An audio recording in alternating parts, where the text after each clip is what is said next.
This is Bruce Buffer, and this is the moment you've all been waiting for.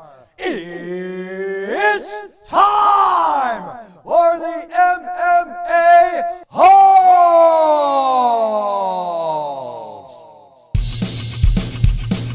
Mixed martial a-holes. MMA-Holes, MMA-Holes, MMA-Holes, MMA-Holes, MMA-Holes. You like to be a mixed martial a-hole. MMA-Holes, MMA-Holes, MMA-Holes, MMA-Holes, MMA-Holes. No way. From the Aunt and Uncle Studios of Arizona,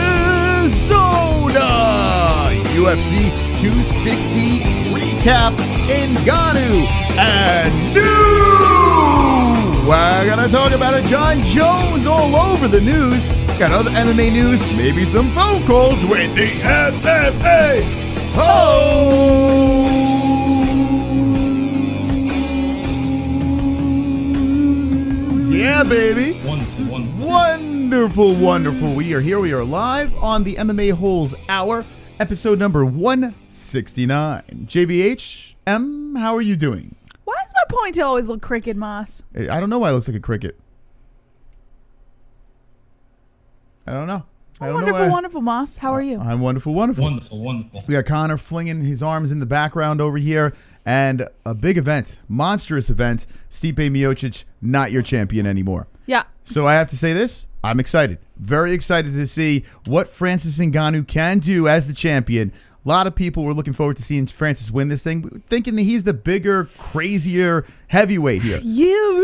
Did pick Stipe, and I have to say this. After that first round, Stipe Miocic looked like, what am I doing here? Yeah. What's happened? Nothing worked. Ngannou's game plan, we have to give credit to his coaching staff. It was not like the Aljamain Sterling situation. This was executed perfectly. When Ngannou stuffed that takedown, BBC right on the back of Stipe's head, could not do anything. And that's what he should have done. Did you think Stipe looked a little scared inside the octagon? When Stipe realized that he couldn't fucking take him down, and when Ngannou was looping around to the back and cracking him with shots, and Stipe finally got his way back up, he looked like a deer in headlights. He was like, what in the holy hell? And he had that nervous appearance on his face, like he looked like he knew he was gonna get knocked out. Ngannou looked great.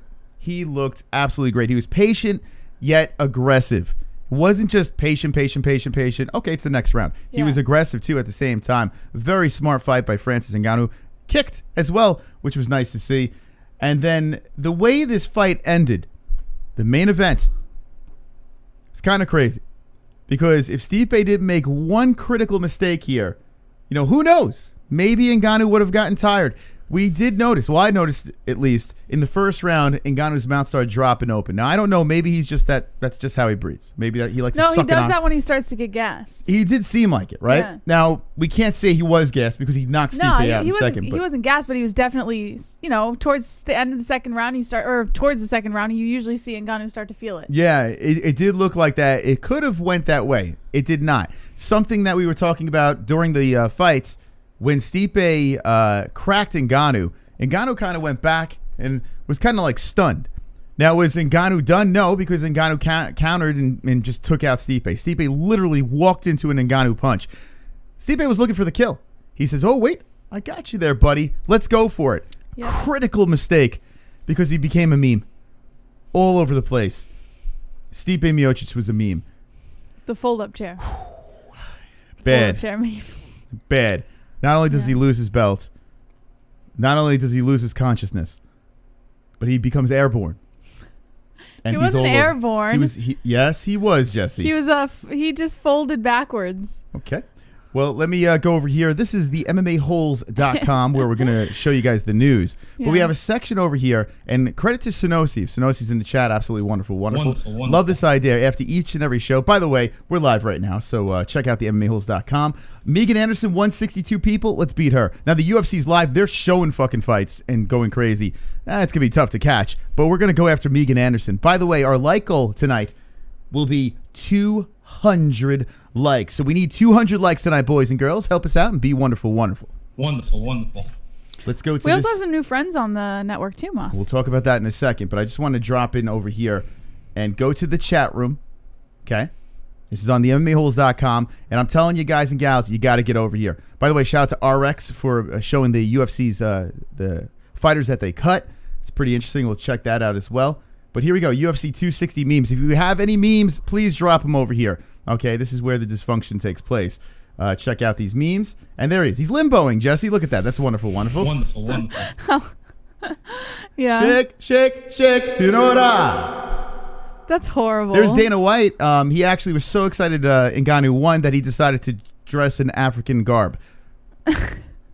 With Reebok fans on. Yep. There's Stipe Miocic. He's in the Matrix over there. It's a little small, but we'll make it big for you over here. Oh, my He's in God. the Matrix. Look at that. Just like Neo. Oh, my Right? goodness. Unfortunately, Neo dodged the bullets, but Stipe Miocic decided to get hit by the bullet. That wasn't his choice, though. I mean, that was crazy. Well, What else we got here? Let's see. Scroll through here. And here's a little gif that D-Rest made. Look, hey, he's champ. No, he's not.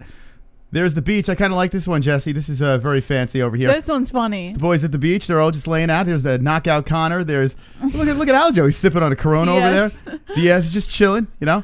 And look at Stipe. Look at Stipe go. Yeah. Who is this over here? I just noticed this now. Who's that in the corner? Who's this? I don't think. It's got to be somebody, right? No. I don't know. It looks like a belt or something. I don't know what the hell that is. But yeah, beautiful. They're all hanging out at the beach. I like this one. This one's hilarious. This could win. Yeah. This could win. Courtesy of Mystic Moss. That guy's really funny. Go follow him on the MMA-Holes.com. Guy knows what he's doing. Did you make that meme or No, I is didn't. it? I didn't. Oh. I found it. I stole it on the internet, interwebs. Here's this is a good one This too. one's good, yeah. Stipe Miocic, he's just shredding the guitar. It's kind of cool. He's really getting into it, like Jimi Hendrix style over here.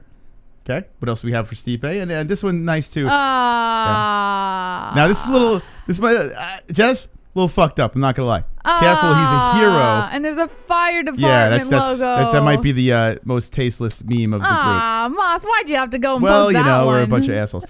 So the MMA-Holes.com, drop your meme over there. And we got more here. Okay, here. Oh, of course, he had to drop Brock Lesnar in there. What the fuck? Okay. Well, all right, that works. Thank you, Kainoto. Oh, God. Okay. That's on the MMA-Holes.com. A lot of stuff you can do over there. I urge you to go. Now, Jessie, let's introduce the people to our new friends that we added to the MMA-Holes.com. Oh, yes. Yes. All right. Go and check out Bro Plata, I believe is how it's pronounced. There they are. Yeah. Bro, a fancy new Plata. podcast that we threw on over here, right? Bro Plata. They were on earlier today. Wonderful. Go give them a subscribe. Like their videos. I like these guys because they're a little bit different. Little morning zoo-esque type style of content over here. It looks like they interview fighters as well. They're very small. We're trying to help them out over here. So go give them a sub. They're on the MMA-Holes.com. Anytime they're live, pops up right in the live container like everyone else. Also, Mr. Robin Black, friend of the show. That's right. Robin Black's here. Yes. Up top. Right there. Where are you, Robbie boy? In the middle, under FB. Okay, you're here. There you go. Right next to Bro Plata. So yeah, there's Robin Black here, and we all know, a lot of people know who Robin Black is, for God's sakes. So make sure you give him a sub and a like as well. Joining on the network, we're looking to build this thing nice. Pretty much anytime you come here, we're looking for activity. Megan Anderson's live right now playing video games because she has a lot of time on her hands now. And UFC has a very good Twitch account that they legit are showing fights. They show fights on the channel. Jens Pulver is doing a lot of live stuff over there. By the way, we defeated the UFC's Twitch account on Saturday. We had the mighty views. We are wonderful. Oh! Wonderful. So check it out, the MMA-Holes.com. JBM, Yes. let's get into the news. All right, Moss. Let's start with the fights on Saturday night. How about that? UFC 260 recap. What's next for Francis Ngannou? What's next for Stipe? And what's next for Jon Jones? A lot of shit talking going on over in that direction. But to kick it off, according to Rob Goldberg of the Bleacher Report, Francis Ngannou, Sean O'Malley, and more earned bonus prize money from UFC 260's card. In addition to the UFC heavyweight title, Francis Ngannou also added performance of the night bonus with his win at UFC 260 on Saturday. Ngannou won a $50,000 bonus after a second-round knockout of Stipe Miocic. Sean O'Malley also earned Performance of the Night with a win over Thomas Almeida, improving to 13-1 in his career and a bounce back from his loss to Marlon Vera. The third-round knockout clinched the latest victory Saturday. Vicente Luque and Tyron Woodley earned Fight of the Night honors in $50,000 each. Despite the bout lasting less than 1 round, Luque earned a first-round submission, although Woodley had been impressive until that moment. Woodley might be on a losing streak, but the former welterweight champ was at least able to get some consolation money from the bonus. The story of the night was still Ngannou, who won the heavyweight title 3 years after losing his shot against Miocic. He came out aggressive Saturday night with some big shots early on and kept it going until the match was called. After finishing 4 straight opponents in the 4th round, Ngannou once again earned a quick stoppage to bring home the belt. A Performance of the Night bonus was well earned from the champion.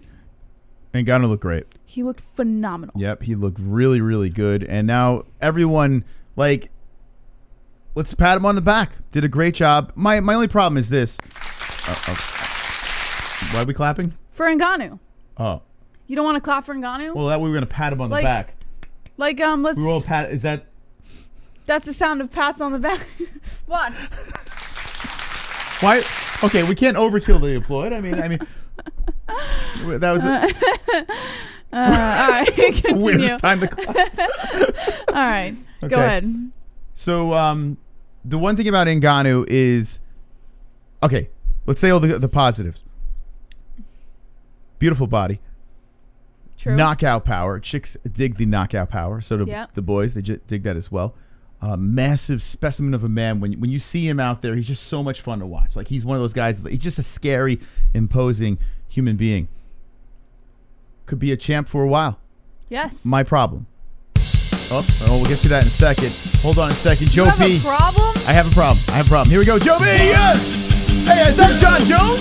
What? 1, 2, 1, 2, 3, 4. Jon Jones, crash the show. It's Jon Jones. Jon Jones, crash the show. Jon Jones, crash the show. Jon Jones, crash the show.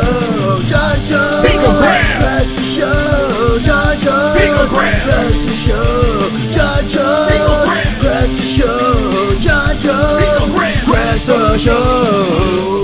Wow, what was he doing on the MMA-Holes? My God. Must be a good show. If I don't get 50 million or a share in the UFC, I quit. Wonderful, wonderful. We're going to talk about Jon Jones and his tweets. He went crazy with his tweets, deleted a bunch of tweets as well. He wants the money. He's like, show me the money. We'll get into that in a second. I'm going to talk about Ngannou right now. Thank you, Joby, very much for the $8 donation.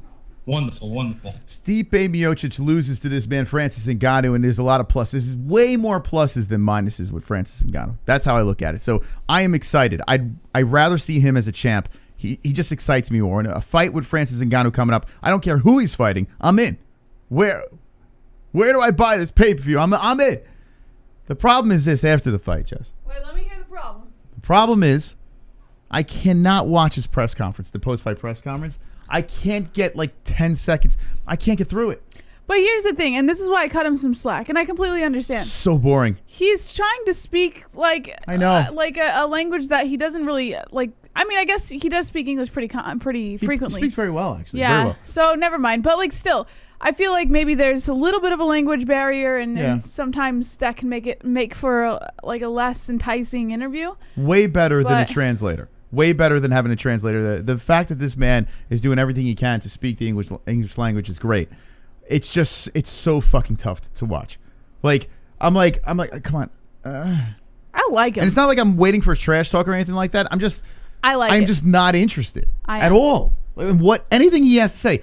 I wish they would just put a muzzle on him and just let him fight people. Like that's all I care about is watching him fight. So that's the only negative I have. And with that negative, it could be problematic with selling him on the mic with lead ups to fights and like I don't know, or unless he goes the Habib route and just is a man of few words and just says, has that tagline and just says I'm gonna destroy you, or like if he's like Schwarzenegger, Yeah, like that one tagline that he uses every time. Yeah. Yeah. Real Gamer likes his interviews. There's no possible way. I can understand how you might like his interviews. Like he is listenable in certain, Nice guy. In a certain way, you know. But you also don't have a very high attention span for I don't. things that you can't like. No. I feel like This is my advice to Francis Ngannou. One of my favorite actors of all time is Arnold Schwarzenegger, right? I want you to keep the accent, keep talking like this. I love the way you speak. It's just fucking cool. He sounds cool, right? It's just what he says. I want him. I want the UFC to feed him one-liners, like getting to the chopper and shit. I have a feeling that with him being the new champ and everyone in his corner, and I have a feeling that his team is going to help him out when it comes to his marketability. I don't think that's anything you should worry about. It's the UFC's job, right? Now, I just want to make this very clear. I don't give a fuck if he talks shit. Like, listen, I love smash talkers and smack talkers. Excuse me, or smash talkers. Smish. But it's not even about that. I just need a little juice on the mic. If we could get this man a little juice on the mic, whether I don't know, just give him like Habib style stuff. I don't know what it is. I wouldn't worry. Maybe it is shit talking. I think his corner is really going to help him out when it comes to marketing himself. I hope so. I hope this is the UFC's job. It's not really Francis' job. Francis' job was to learn English. He did. So he basically did his work. He's destroying people in the octagon. He's more than amazing as a fighter. Mm-hmm. But we need something else. And if it doesn't happen, honestly, he's not going to sell the big pay-per-views. It's just not going to happen. I beg to differ. Why? Even you. if he doesn't have a tagline and some people can't pay attention to his interviews, Moss. I mean, look, the guy sold so probably. What are the pay-per-view buys? I guarantee for the UFC numbers sucked. 260? I guarantee the Moss, numbers were abysmal. I can tell you right now that Francis Ngannou will sell, whether he has a tagline or not. He won't. He should. He should. This man over here is fantastic as a main event. This guy is a stud of a champion, and I'm very excited to see him fight. I'm just telling you right now, the casual fan, unless we get a little something else from the guy, I don't know. Throw him a one fucking liner. Something. Give me a one. Chat, help me out here. What kind of one-liners can we feed Francis Ngannou? Where like Habib had SMESH, and everyone jumped all over that, right? And it helped Habib tremendously. Or send location, right? Like those things worked for Habib. He was a man of few words. Does anyone know if they released the numbers yet? No, it's probably not yet. Probably Wednesday. I guarantee they're low. I guarantee they're lower than they should be. Yeah, I can't find it on Plus, here. they didn't have help. I mean, Volkanovski and Ortega fell off. Listen, Stipe's notorious to have like low numbers, and Francis I think Francis will sell 100%, especially since like heavyweight division had the same champ for such a long time, and I don't know what's going on over there. Is our stream fucked? I don't know. It's weird.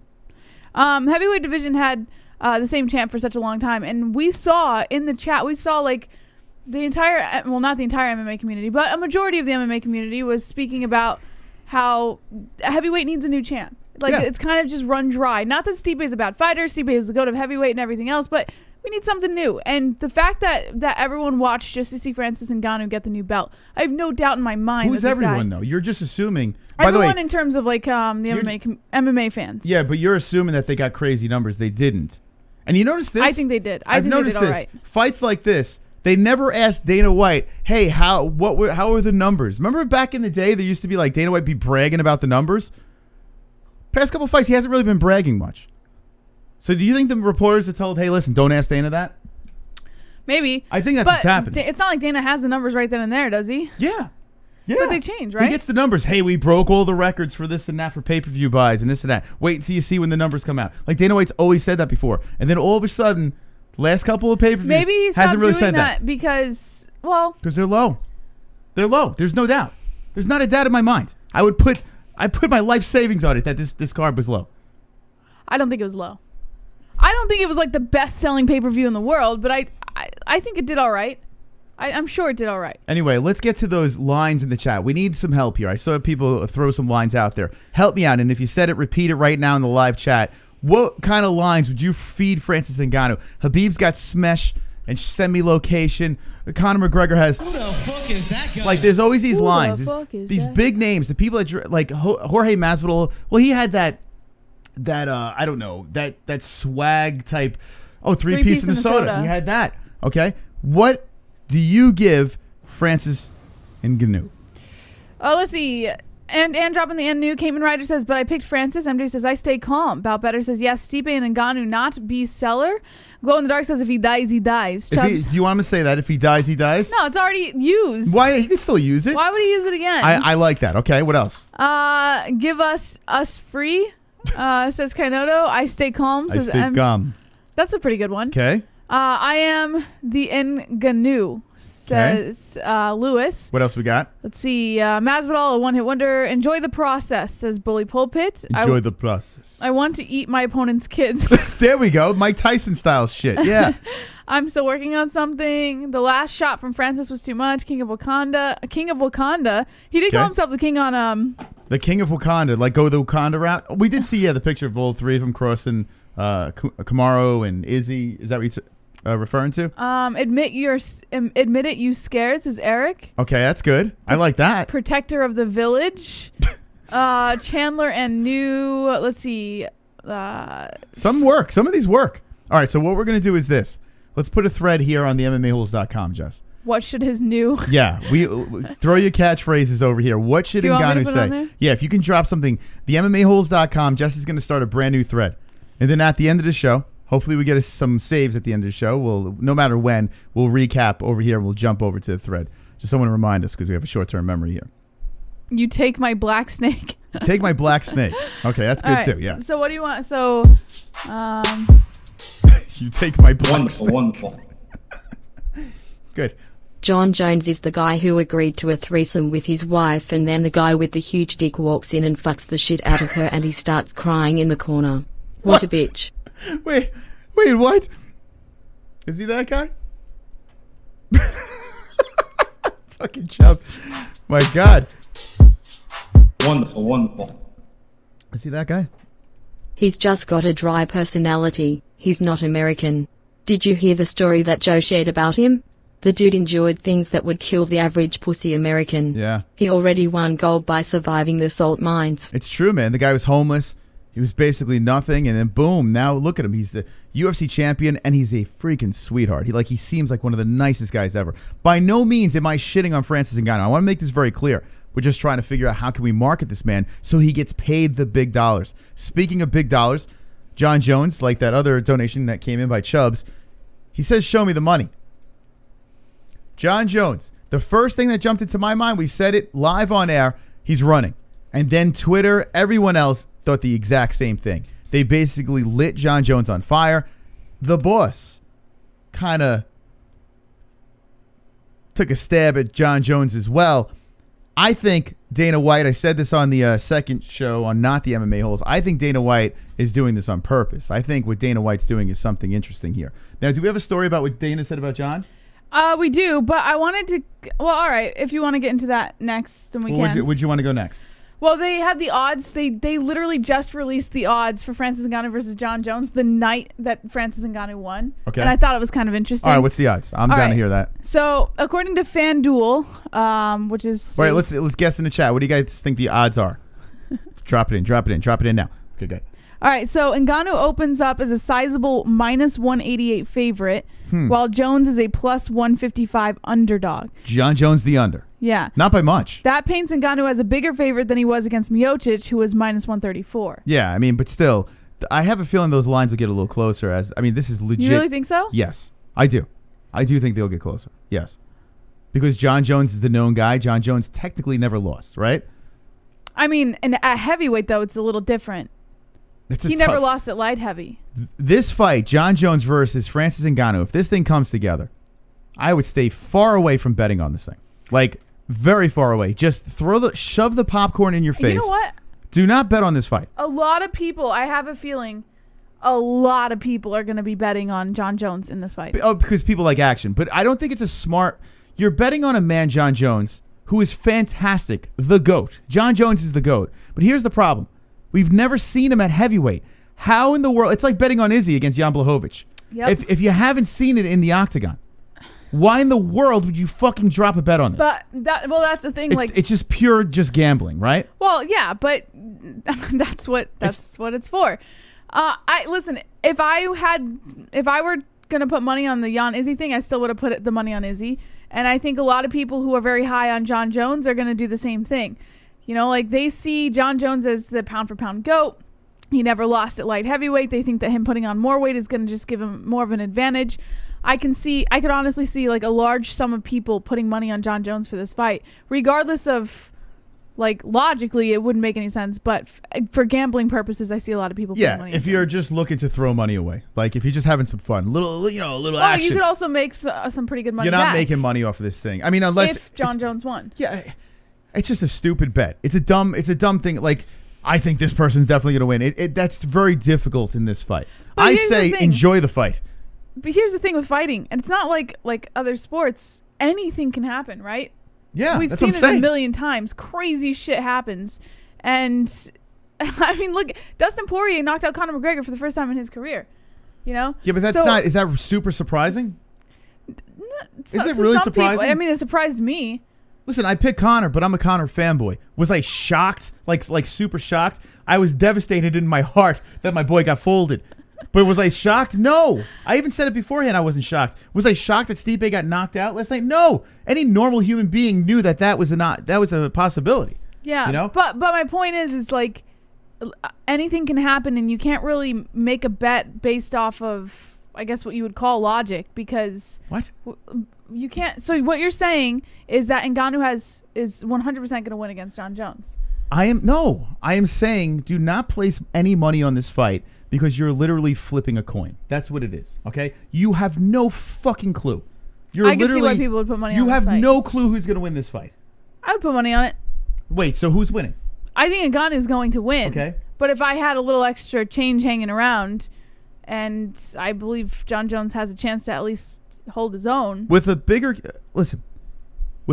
cage, which I have a feeling, and this is what Jon Jones probably going to talk. Money, of course, right? If this fight even happens, because I have to be honest with you, I'm starting to think it's not going to happen. Why? If Jon Jones has a fucking brain in his head, yeah, he might say, wait, hold on a second here. If they're not paying me the money I want, I might try to do something else. Yeah. He even said, cut me. He put a tweet out, cut me. The dude wants to leave the UFC. He could have done.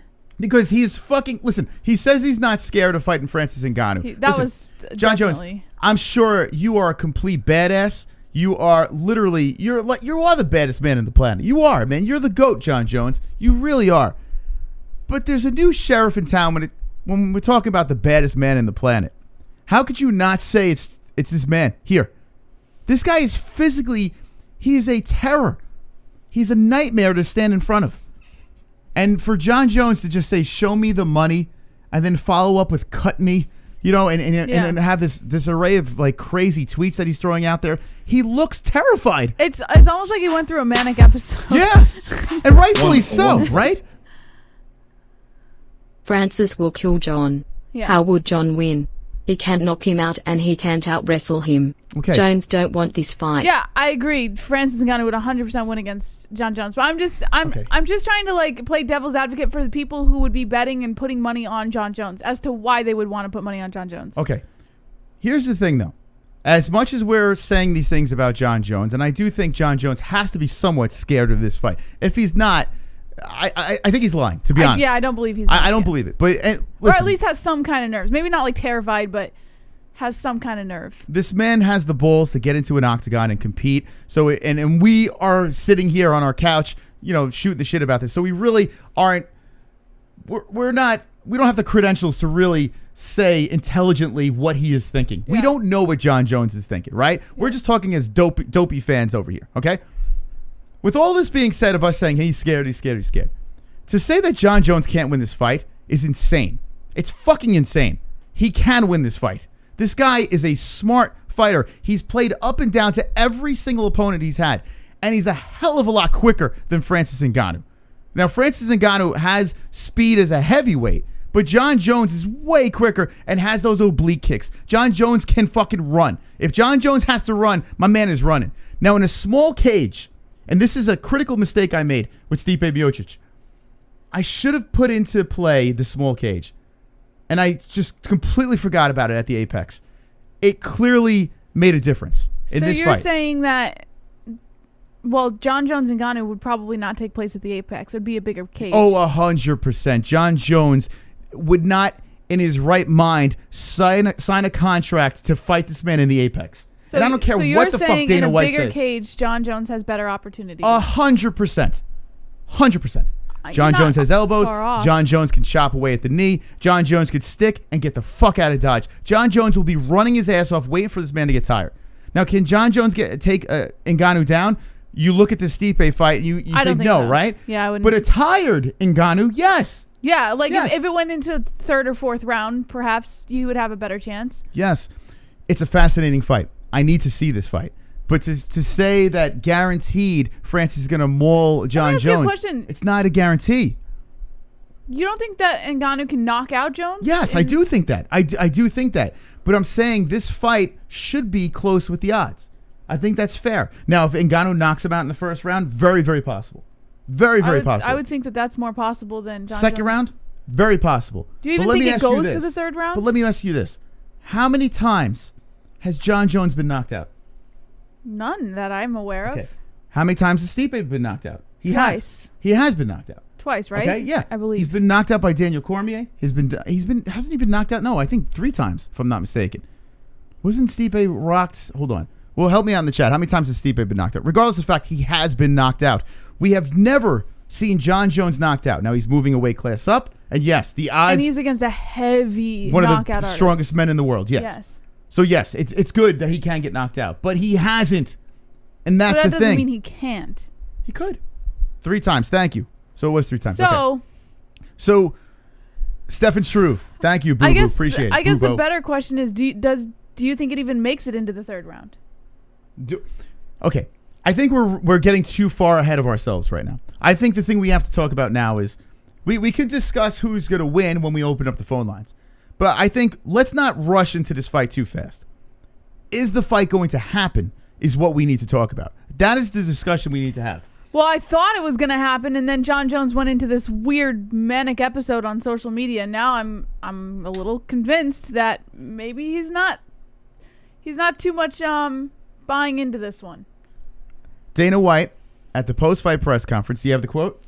Let's go right into that, and then let's talk about this and talk about the psychological game that Dana White's playing, the game that Jon Jones is playing, and Francis Ngannou's just sitting there with the belt draped over his shoulder, like, come and get it. Yeah, so Jon Jones, according to MMA Fighting Newswire, says Dana White's UFC 260 remarks were a huge slap in the face, saying Derek Lewis can have the next title shot. So basically, just to sum things up, former light heavyweight champ Jon Jones continued to speak out against President Dana White's remarks towards him at the UFC 260 post-fight press conference, tweeting late into the night on Saturday and Sunday morning as he called White's tactics a huge slap in the face. Upon hearing that, Jones tweeted, "Show me the money" for the title fight against Francis Ngannou. White insinuated that ex-champ was afraid to face the newly crowned heavyweight champ. That led to real-time exchange during the UFC 260 post-fight press conference between Jon Jones and Dana White, who have repeatedly sparred over money over the past year before making amends and plans for Jones to vie for the heavyweight title. White, for this part, said he wants to make Ngannou versus Jones fight, but he took Jones's tweets to mean Bones didn't really want it. This is exactly what he said. He said, "Listen, I can sit here all day and tell you what show me the money means. I tell you guys this all the time. You can say you want to fight somebody, but do you really want to?" Pause. Okay.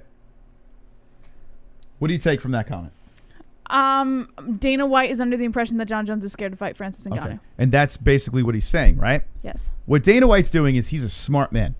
He's saying, if I make it like Jon Jones is scared to fight, he kind of has to take the fight. Even if he doesn't get paid the money that he wants to get paid, do you really want to be looking like the guy that ran, you know? So what Dana White's doing, like a slimy promoter that he is, and I fucking love it, he's literally throwing the greatest UFC fighter of all time under the bus to see if he can make this fight happen for a cheap price. Do you blame him? No. I mean, he's doing his job. Now, Jon Jones, who has made a lot of mistakes along the way, one of them being picograms. I mean, cheating, really.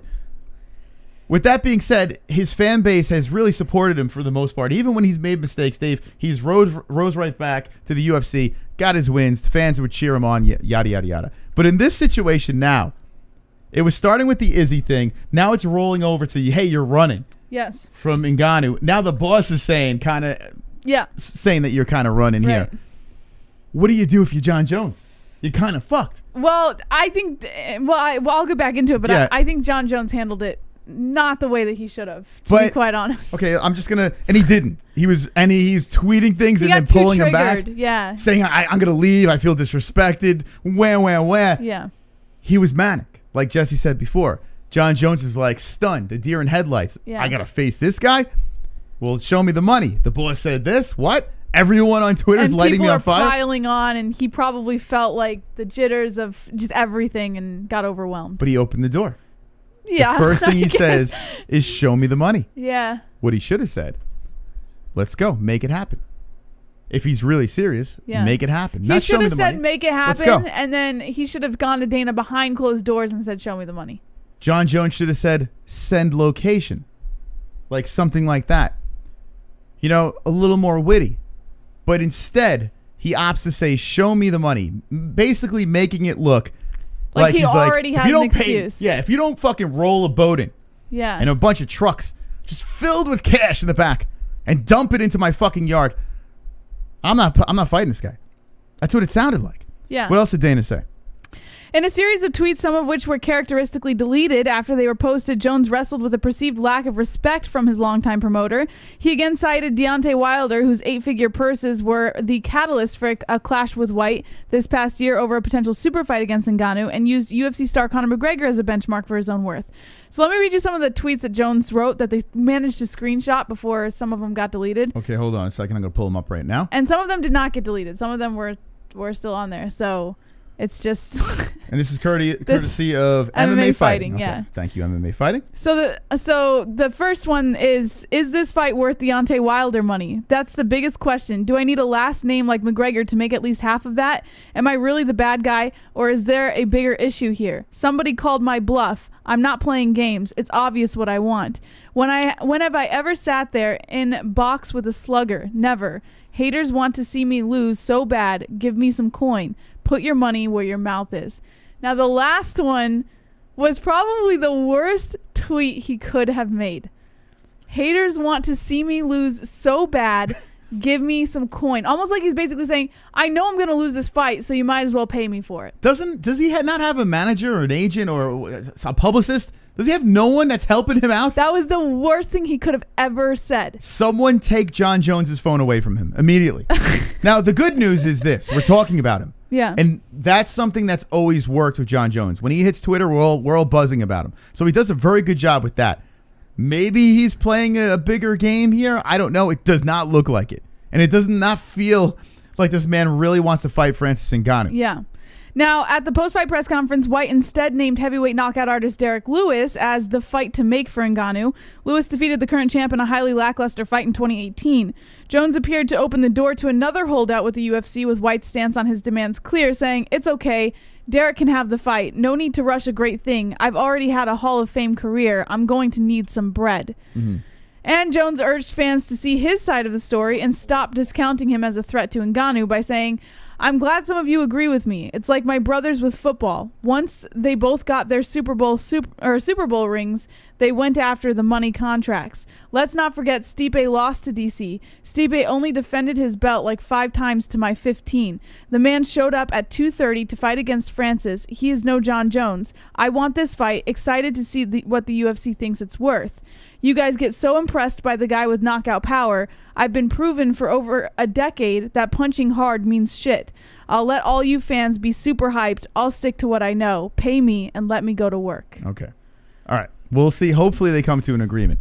What's the chances that the UFC and Jon Jones come to an agreement to fight Francis Ngannou? I don't know if they'll ever come to an agreement money-wise, but I think they will come to make amends and put the fight together. So you think it will happen? You're saying yes, it will happen? Yeah, I think that eventually it's going to take a little bit of time back and forth. I think eventually their fight's going to happen, but I don't think Jon Jones is going to be happy with the number. Okay, chat. What do you say? Yes or no? Will Ngannou face Jon Jones? Will he make his first defense against Jon Bones Jones? Wonderful. Hit the like button, friends. Chubbs. The champ is on ESPN naming a month he'll be ready, and the guy who claims he wanted to go heavyweight is talking about being cut. He's scared as fuck. It's obvious dude has destroyed his rep in a day. Interesting take by Chubbs. So Francis Ngannou did say he wanted to be fighting again by July at the Wonderful, latest. wonderful. Here's Brett coming in. Lewis deserves it, if anyone. I agree. However, Derek Lewis had made it clear after his last fight that he not only didn't care about going for the belt, he didn't want to fight 5 rounds. He said he would rather take a 3-round fight and just fight, just to make the money. Like, he's not interested in being champ. Super chat. Here comes the glove touch with a deuce. Jon Jones arguably lost his last 2 fights. Okay. Touchy. A lot of people are saying this, and Touchy. it is arguably. Rewatch both of them. I disagree, but I understand where people are coming from. Regardless of the fact he won, so still a win. Win's a win. A lot of people thought that Henry Cejudo lost to Mighty Mouse, and their last encounter. You know, say what you will. Listen, at the end of the day, like I said, I think the Jones and Ngannou fight will be put together, but I don't think Jones is going to be happy with the number that they settle on. I think it's more like publicity things than anything. Drew Becker says, Moss, give your boy John a call and ask him. I would if John wasn't afraid to come back. I mean, he came on twice, very briefly. Jon Jones, you did come on my fucking show, dude. Like, what? You did say, like, right as he was preparing for the DC fight, that you were a DC fan. Like, why would you do that? And I'm a Francis Ngannou fan. But you know what, though? He's going to come on the show, and the first thing Moss is going to say is, I'm a Francis Ngannou fan. Tell me why you're going to beat Francis. How are you going to beat Francis? No, I'm not going to say that. But I actually like John better now than I did back in the day. I do feel at this situation, though, was handled wrong. It's a mess. It's kind of like the Aljo situation. Yeah, I agree. It's like I wish these guys had. This isn't as bad as the Aljo situation, in my opinion. Yeah, because if John doesn't fight now, Francis, it feels like he's running. Like he could have done this in a way where he didn't have to fight Francis. Yeah, you know what I'm saying? It could have been a slick way, and now it's just like weird. You know, if it doesn't happen, he's gonna be known as the guy that ran. The good thing is I feel there are ways for Jon Jones to kind of get himself out of this hole. You know, I don't think he's completely buried yet. But yeah, I agree. It was like he went into this manic episode and handled it completely wrong, and now it's gonna be difficult for him to get himself out of it, especially with people piling on. But I don't think he's like completely buried right now. I think he can get out of it. Yeah, he could. Listen, he's the GOAT. He can get it. He's gotten out of it before, and he can get out of it again. I'm sure he'll land on his feet. He's a big boy. He knows what he's doing. Anyway, let's get some comments in the chat, see what you guys think. We'll read that right now. Also, 3:30 watching, thank you for joining us. Appreciate it. Take this time to hit the like button right now. We're looking to get to 200 likes tonight so we can play a goofy Jamaican song. Yes, sir. All right. Connor's going to be, he'll be your entertainment in the background for the evening. Hopefully we can open up some penis. Oh, you're touching his dick. That's nice. We'll open up the phone lines later. Hopefully. Let's see. We'll recap the card after the comments from the chat. Let's see what you guys have to say. John absolutely destroys Francis. Whoa. Comments in the chat. Stipe will destroy Fran in a trilogy. Lewis versus Jon Jones. So Uncle Champ wants Derek Lewis versus Jon Bones Jones. I don't hate the fight. We've seen it already. I'd rather see Stipe get it, but we all know that Stipe is going to need a little time off. And we don't even know if Stipe is coming back, right? Lewis versus Francis might be so boring that Francis will never be a draw after that. Could you imagine they rematch? Lewis, Ngannou, 2, and it's the exact same fight. That would be out of control. The beauty of Derek Lewis versus Francis Ngannou, though, is no matter who wins that fight, we win. The fans win. Yes. Once again. So it's great stuff at heavyweight right now. King of the Calls on deck. Goats don't cry like babies. Okay, that's wonderful, wonderful. Wonderful, wonderful. Stipe may be looking at losing streaks unless he chooses his next opponent wisely. So Stipe has got to be very wise in his next opponent. You're so delusional, it's not even funny if you say John has no chance. It's irregardless. I'm with you. Listen, in this game, right, everyone has a chance, but there's some occasions, and I'm guilty of doing this as well, where I feel it's so lopsided that it's very difficult for me to understand how anyone's picking in another way. Especially, but you said the same thing about Stipe Ngannou. No. In the beginning, you had Ngannou. Yes. And then I should stay with that. And then when we got closer to the fight, you said Stipe. And then when I told you that I was picking Ngannou, you said, I don't know how you think Ngannou can win this fight. Okay. Judging by the evidence that I've seen before, but Here's the thing. I said throughout the whole time, I would not be surprised if he got knocked out. There was no surprise there at all. Really wasn't. Let's think about what I was surprised about. I was pleasantly surprised in the first round how Ngannou looked, though. That version of Ngannou we haven't yet seen. Yeah. So that was surprising to me. Yeah. You know, seeing that version. What didn't surprise me, it did seem like his mouth was dropping open and he perhaps was getting a little bit tired. Yeah, I think that was expected, though. I think everyone kind of knew that was going to come. Stipe walking into Ngannou's punch the way he did. So Stipe going for the kill, thinking he got Ngannou, and then walking into one of his punches, pretty shocking Did you to me. expect the takedown defense by Ngannou? No. The first round, yeah, Ngannou shot. He delighted Crazy. me. Yeah, Ngannou was he was fantastic. I think everything he did in this fight was not expected. No, Ngannou's Except great. for like starting to become a little winded towards the second round. Mm-hmm. And I will take this one on the chin too, as Stipe took it. I will take this L myself because I kept on saying to people, like everyone's talking about what Francis had to change. What about Stipe? You know, don't you think Stipe is going to make adjustments? After that first round, all the adjustments were Ngannou, and Stipe looked lost. Remember what I was saying before the fight? I said, because I specifically remember this conversation when you're like, oh, what about Stipe making adjustments? And I specifically remember saying, Khabib said that sometimes champions fall into this lull where they think they have it all figured out and they don't make adjustments to their fighting.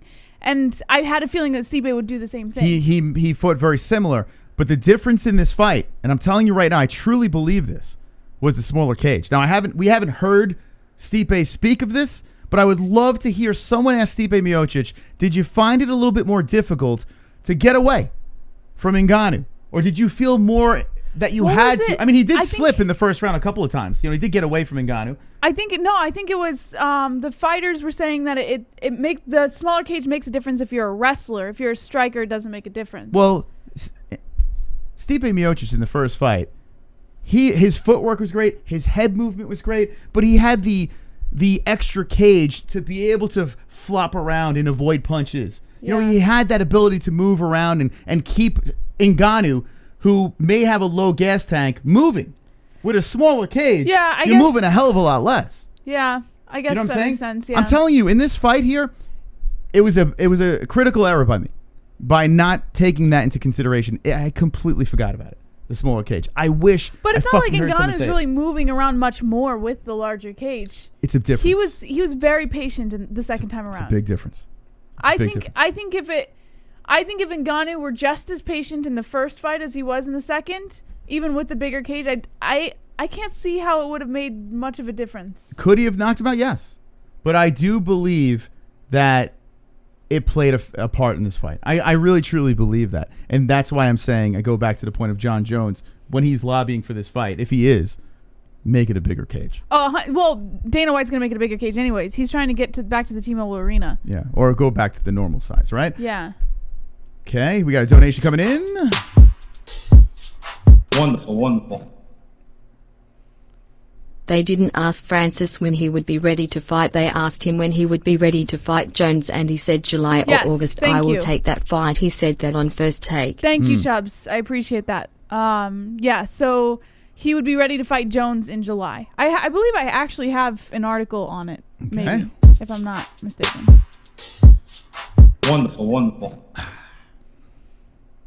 I'm not a fan of Jones the man, but can't deny his MMA greatness, but he'll never co-Francis. Jones is naturally thin-boned with tiny wrists and ankles. That's why he isn't a co-artist. He lacks density. He would have to drown Francis by testing his cardio. Yes. Yeah.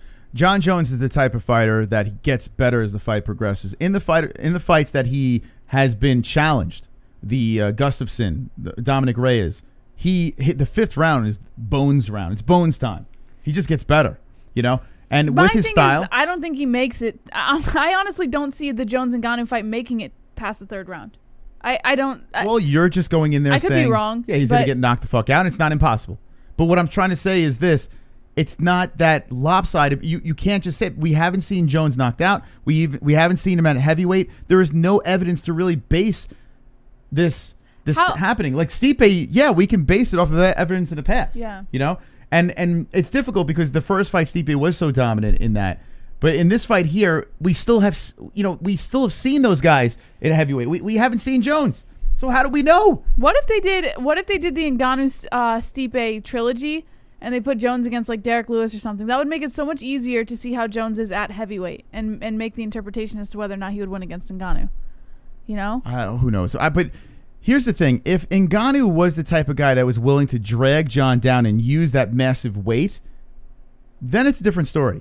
Or if Ngannou brings... To drag Ngannou down? I mean, if Ngannou... What did I say? Did I reverse it? If Ngannou tried to drag Jones down, that's what I meant. Oh. If Ngannou tried to drag Jones down, right? And maul on him, if he was a wrestler, I would say, okay, this could be a problem. And now Jon Jones is very good on the ground. 100%. But that weight would be a factor. Yeah, no right? doubt. That's not the case here. Jon is the better grappler, right? But at heavyweight against Ngannou. But you have to think Jon... Who's now training with Usman. Do you not think that Jon can outstrike Ngannou, like throw more volume? Yeah, I do think he can. But I don't think in a fight like this, volume is more important than power. Yes, because Jon's only route is to win by a decision. Unless he submits him. Unless he tries to submit him. And you have to remember, even though Jon Jones has some pretty decent cardio and he has the ability to go the distance in his fights, we don't know if he has the ability to go the distance at heavyweight in his fights. So what if he throws all that volume and gets tired because of all the extra weight? We've seen we've seen Francis take some pretty big punches and eat it like it was nothing, right? Yeah, he's Stipe got a Miocic solid squad. chin. Yeah. But have we seen Francis get rocked with a fucking shin to the side of the head? Have we seen that? What do you mean? Have we seen Francis Ngannou get rocked with a shin to the side of his head? I don't know. I can't recall that. Could you That's imagine actually a Jon good Bones question. Jones cracking him on the side of the head? Honestly, it's like getting hit with a baseball bat. Ngannou's chin is so solid. Not his chin, his temple. Big difference.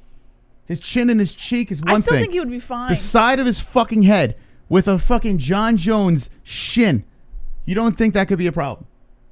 Maybe. Listen, anything's possible. It could be a problem. That's if Jon is going to try to knock out Francis, that's the only way he can do it. Not Jon. He's not knocking him out with a punch. Ngannou diving into a knee? Ngannou's not diving into anything. He's going to be throwing punches. Well, you were talking about if Ngannou tried to use his weight as an advantage on the ground. So if he tried to go for a takedown on Jones and Jones kneed him, that's another possibility. What? You were saying if Ngannou went to the ground with Jon Jones. No. I'm not saying that's going to happen. This is another scenario. He's not going for a takedown, Ngannou? That's what I'm saying. What if he did? He's not. If he used his weight like you said. Oh, come on. Stop it now. Now you're killing me. Now. You said if he used his weight and laid on him. He was a wrestler. I would say I could understand that avenue of him using the weight. Right. I get it. But in this situation, no, he's not going to take down Jon Jones. He's not going to do that. Well, if he's got Usman in his corner now. All right. Well, all right. That's a route. You're gonna have to really, really sell me on that one because I can't even wrap that around my fucking brain. Like that is something I can't even think about. I can see Usman trying to get him to do that. I mean, yeah. Listen, anything is possible, but yeah, that's something I can't. Maybe Ngannou tries to use his weight and just press on Jon against the cage. The problem with that though is inside the clinch, Jon is dangerous with those elbows. You know what I'm saying? But Ngannou's really heavy. So Ngannou's got those long ass like power fists. Yeah. But, maybe Ngannou could hit him with an uppercut or some shit. I don't know. Anyway, I don't want to get into... God, we keep on going down this fucking road of who's going to win. I don't want to talk about that. I want to talk about if this fight's even going to happen. That's the conversation we need to have. I think it will happen. Because if it doesn't happen, we're all wasting our time and breath right now. Let's look at the rest of this card because we are running out of time here and we're just rambling about the same fucking thing. There were more fights on this card. So check this out. Here's the Tapology. Vicente Luque takes out Tyron Woodley. A firefight in the first round. Woodley let the hands go. Something everyone wants to see. And what happens? He gets taken out with a submission. Darce by Vicente Luque. Could be it. Is that it for Tyron? Well, he released a statement. You want to hear it? You got to make it quick. We'll run out of time. Yeah. He said, shit was going really well until it wasn't. My camp pushed me in ways I haven't been pushed in a while. I committed and swore to myself I would bring the tiger out.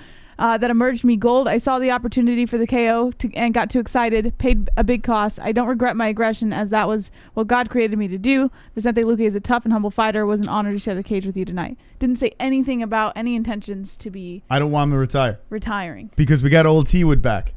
I loved that fight. They got a bonus.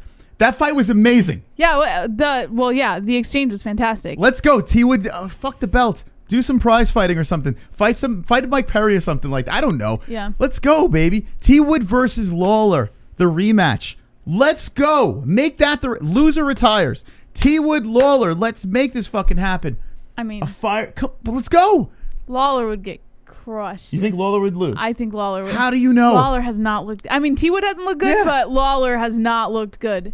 Let's go. Run it back. I would put my money on I don't want to Woodley. see T Wood retire. I was having fun. I don't think he will. I think he's got a couple more fights. I was falling in and out of love with that fight. He though. said that he wanted to make a full run this year Okay. with his career. So Well, that run's gone. Anyway, Sean O'Malley, here he goes. The Suga show. Sean O'Malley gets it done over Almeida. Could have finished him very early in the fight. Backed off, thought he had him.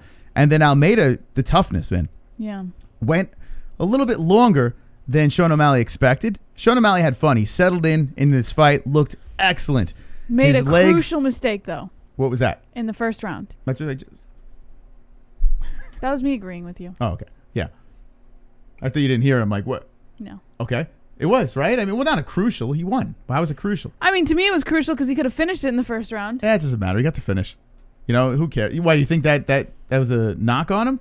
Yeah, I think it wasn't a good look. He got a little too cocky, you know? Like, I just didn't, I don't know. If you're trying to win back your fans and stuff like that, by getting that cocky and walking away before you finish a fight is Oh, you're not being really too the way hard to on do the it. kid, man. You're being too hard. Yeah, I don't know. He looked great. I didn't like it. I'm not a huge Sean O'Malley fan. I'm not Yeah. on the Sugar Show thing, but I have to say, the kid looked good. Now, he fought a guy that won like one fight in his last 6. So we can't like all say, hey, this man's a champion. A lot of people throwing out Cruz. I see in the chat people are saying Dominic Cruz. It's fascinating. A little bit of a leap. Very fascinating fight. Old man Cruz and Sean O'Malley. Jess, what do you think? I'm not a big Cruz fan, so I You don't wanna could see care that? less. Oh, I would love it. You wouldn't want to see it, huh? No. No. You're no fun. I would love that fight. Absolutely love it. All right, let me know in the chat what you guys think. We're speeding shit up here. Man, we went a little bit longer than we thought. We're going to save the show in a second. But real quick to recap here. Hopefully we get some saves, boys and girls. Miranda Maverick gets the win over Robertson. Maverick, she's good. She's certified. She looked good. awesome in that fight. Malarkey shocking some people, taking Yeah. out Worthy gets finished in 2 fights in a row. Kind of feel bad. Seems like a nice kid. Quick finish, too. Yeah, Menafield does what he was supposed to do. Another Vaughn flu choke on Sharon. Sharon said he broke his ribs. Nurmagomedov, some people were bored by his fight over there, but hey, Were he's a you? Nurmagomedov. It wasn't great, but hey, he did very well. He didn't look bad. He looks like he could be a player, sure. Okay, Alexia Chuk gets the split decision over Bukaki. And Morales wins over Young unanimous. And then we have Barriot with the ground and pound in the 3rd round, viciously taking out a Zaitar. That was your UFC 260 card. We got to do a shout out to our sponsors right now. If you notice what's on our chesticles here, we have Head Rush.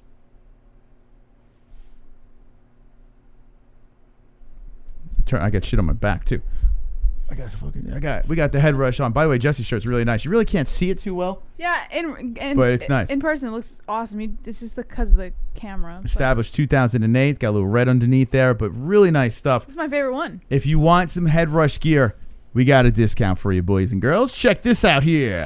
Head Rush is provider of the highest quality, authentic apparel for lifestyle, MMA, and action sports enthusiasts. Men's and women's clothing ranging from hoodies, t-shirts, workout apparel, and more. Be part of the chosen few and save 20% off using promo code MMA-Holes. That's promo code MMA-HOLES with the link in the description below.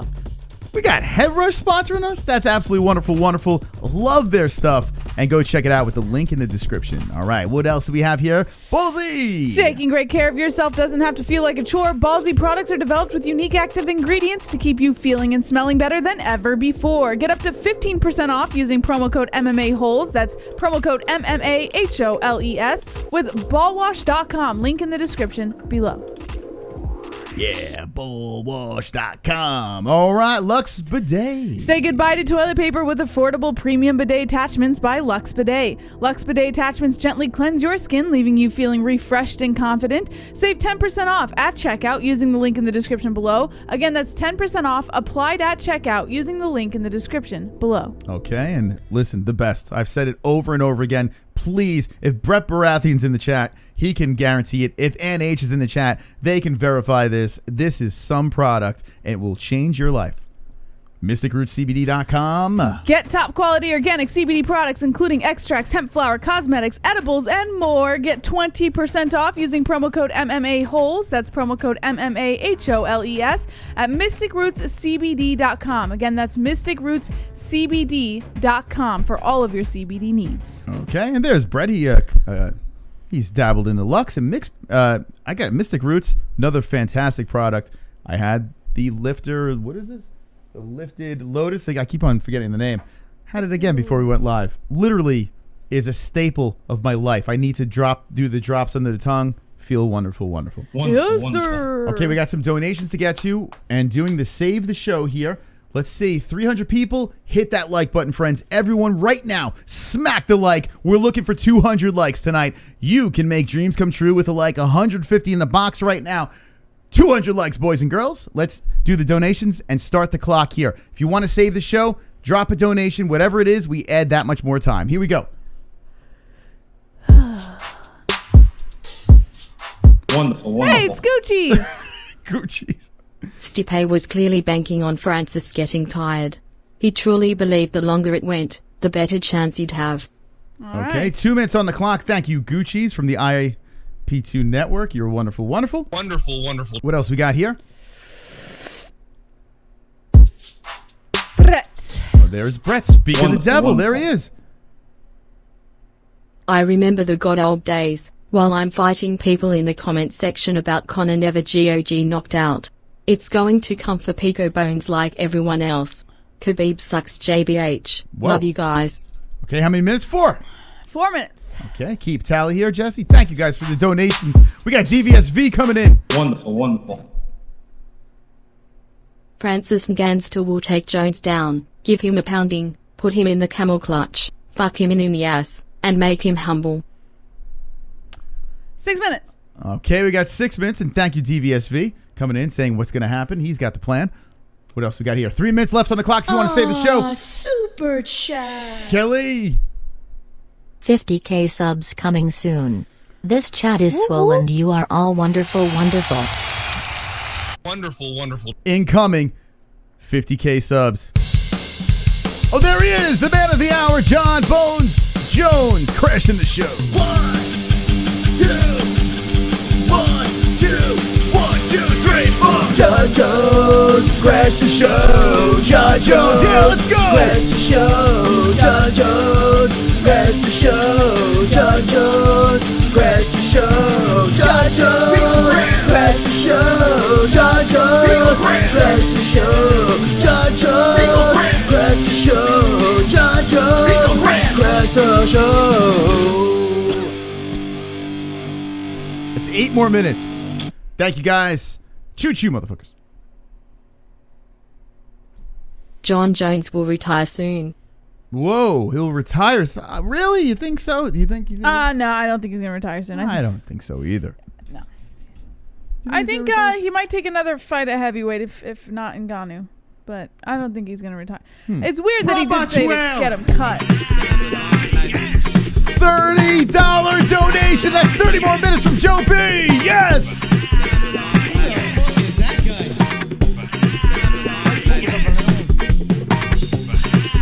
$30. Proper donation. Proper. Yes. Proper 12. That's a proper donation right there. Save the show. Oh! My man. Joe B. Joe B's been a beast lately with the donations. Thank you so much, Joe B. Coming in clutch. Okay, let's see if we have any more saves. 1 minute and 50 left. How many minutes do we have together? 49. 49. So we're guaranteed 49 minutes. Not bad. Not too bad. Let's see how many more minutes we can get in Not too shabby. before the show is done. We are definitely taking phone calls tonight, thanks to the community. Did you just do this? Jeremiah with the boobies. Drop the boobs in the chat, boys. Yeah. Hey, I can see your underwear. Put your boobies in the air. Flapping like I just don't care. Can I lick your pubic hair? Snap a picture, time to share. Joke my meat vision impaired. Filthy mind, I need a prayer. Yo, Pervert cameraman, beware. Pervert cameraman, show them tips. With the perverts in the chat. Pervert cameraman. $10 tip. Pervert cameraman. Ariane Celeste. Boobies. Pervert cameraman. Show them breasts. Boobies. Look at all the titties. Save the show. Everyone loves a good boob. All right. 59 minutes. Yes, sir. DVSV Wonderful, dropping wonderful. a deuce. Sean O'Malley wasn't ready for Cheetos, and he won't be ready for Domino's. I see what you did there, DVSV. 61 minutes. We'll put on the clock, guaranteed. 37 seconds left. Will there be another donation to save the show? We're guaranteed 61 minutes. Completely wonderful, wonderful. Wonderful, wonderful. Exciting. Very nice. Thank you so much, boys and girls, for all of your support. Seriously, thank you so much. It really means the world to us. And here we go, 164 with the likes. Wonderful, wonderful. Wonderful, wonderful. See what's going on in that chat. Time winding down. Only 14 seconds left to get a save in, but you're guaranteed phone calls tonight. All right, Staley says, that was good shit, DVS. Kamza says, only Jon Jones can victory to Ngannou. Steve Jobs is laughing my ass off. It's Wonderful. true, so true.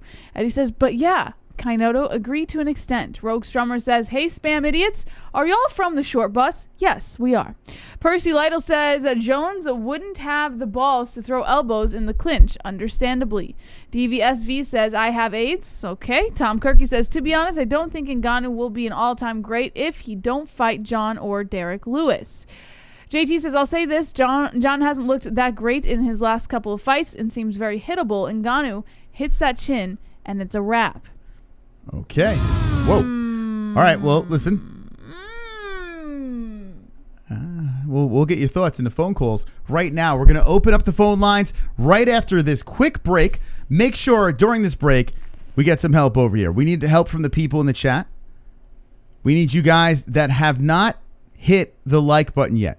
We need you to hit the like button. And if you haven't shared it, well, why don't you share that shit? Stop being so fucking selfish. Share it on your social media and say, hey, we're having a party on a Monday night. Hit the share button and hit the like button. Check out the MMAHoles.com as well as, let's see if we're winning in the ratings. Very important to me. Hold on. Hold on a second. He's obsessed. It's on the left. It's open on the left. No, I like to keep the news open. That's why. Oh, gotcha. All right. So let's see if we're winning in the ratings. Let's see. The UFC's beating us. God damn it, the UFC. Megan Anderson left, though, because we were destroying her. Yeah. That's it. But the UFC's left. We have to. All right. So all we need is almost 13,000 more people to watch. Easy enough. If we get enough likes, maybe we can make that happen. Everyone smash the like button. We'll be right back. Smish. My name is Mystic. What's your name, and how can I help you? No, I mean, this is Lone Wolf, a.k.a. Allheart, a.k.a. Lone Wolf, Yeah. a.k.a. Silver Car. How's it going, Silver Carl? Wonderful, wonderful. Yeah, my name's Casper, and I'm a ghost. Sean, how are you tonight? Which one's having? Yo, drunk, what's up? Yeah, this is DVSB. I have a huge problem. Okay, well, this is a real gamer. Man, your voice sounds a lot faggier on the phone. Hey, it's MJ, the artist formerly known as Kevin Lee. How you doing? Hey, my name's Dan. I got a question. So, Yo, Sanosi. What's up, Snowy? what's up, you guys? It's Justin Jr. Hey guys, it's Kevin from Denver. How you doing? Wonderful, wonderful. Hello, Mustafa. 832, you're live with the MMA-Holes. What's your name and what's on your mind? Hey, what's up, Miss Cole? What's up, Pulse? Hey, Pulse. Clock. Hey, it's good luck. Alexander. What am I, chopped liver? We're celebrating. Ole. Yeah, baby. 617, you're live with the MMA-Holes. What's your name and what's on your mind? Michael Antimo from Boston. No way! Michael Anzalone, you just gave me butterflies when I heard your voice. Michael, welcome to the show. Huh? It's the knitter. Hello, guys. How you doing? Hi, Jessie. Hit the like button, you folks. This is the double champ. Yeah, I want to talk to you. You know I'm not big on talking about fighters that much, but... This is Jeremiah. Hey, it's Kevin from Chicago. Nothing. Gotta talk about these fights real quick. It's Michael. Jesus Christ. I'm over here trying to stay awake and shit. Jesus. Oh my God. Yeah, it was doing it for you, huh? Like, no one cares, Justin. Who the fuck you talking about? Brooklyn Dodgers? Who the fuck them? I don't give a shit about them. Yeah, he thought the Brooklyn Dodgers should be the ring girl of the year. All right, That horse, that get from. Thank you.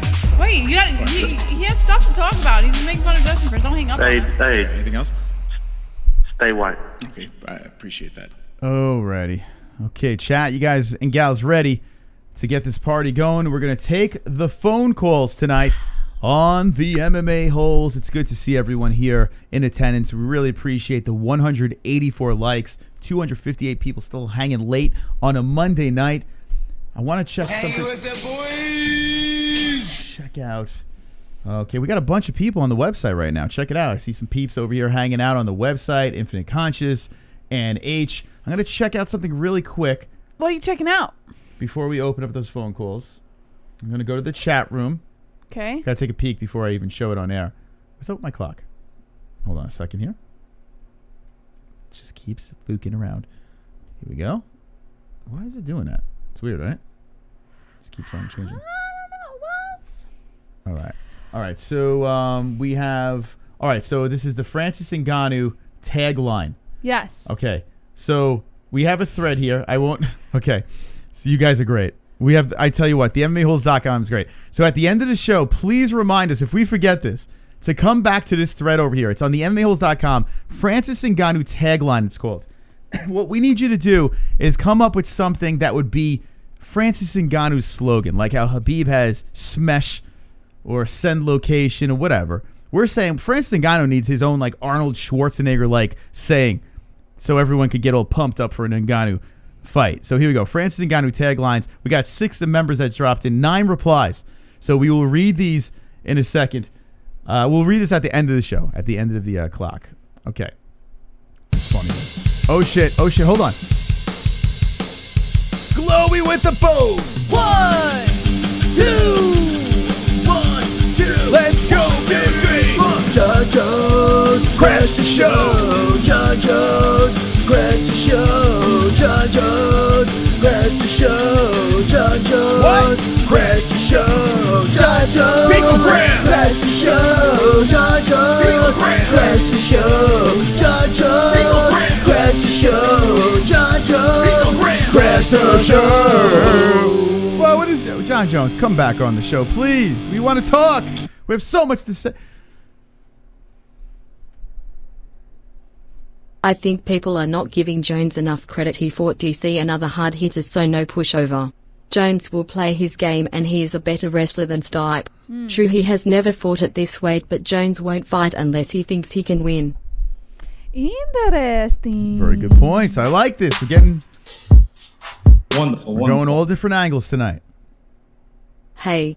But why? Hey. Okay. Thank you. But why? Let's open up the phone lines. Here we go. 516-522-0267. Starting up the clock here. We have an hour of show. Whoa, that's quick, man. 832, you're live with the MMA-Holes. What's your name? What's on your mind? Hey, this is the gold milk champion. What's up, Pulse? Look at that, a celebrity. What's going on, you guys? How you doing, bud? Wonderful, wonderful. Nice. Wonderful. There he is. This man, if you're jumping in right now, he defeated everyone in Saturday night's goat milk. Congratulations, Pulse. Hey, I appreciate that. I don't want to, you know what? I'm not going to get big-headed. I'm going to take this opportunity, and I want to thank the little people.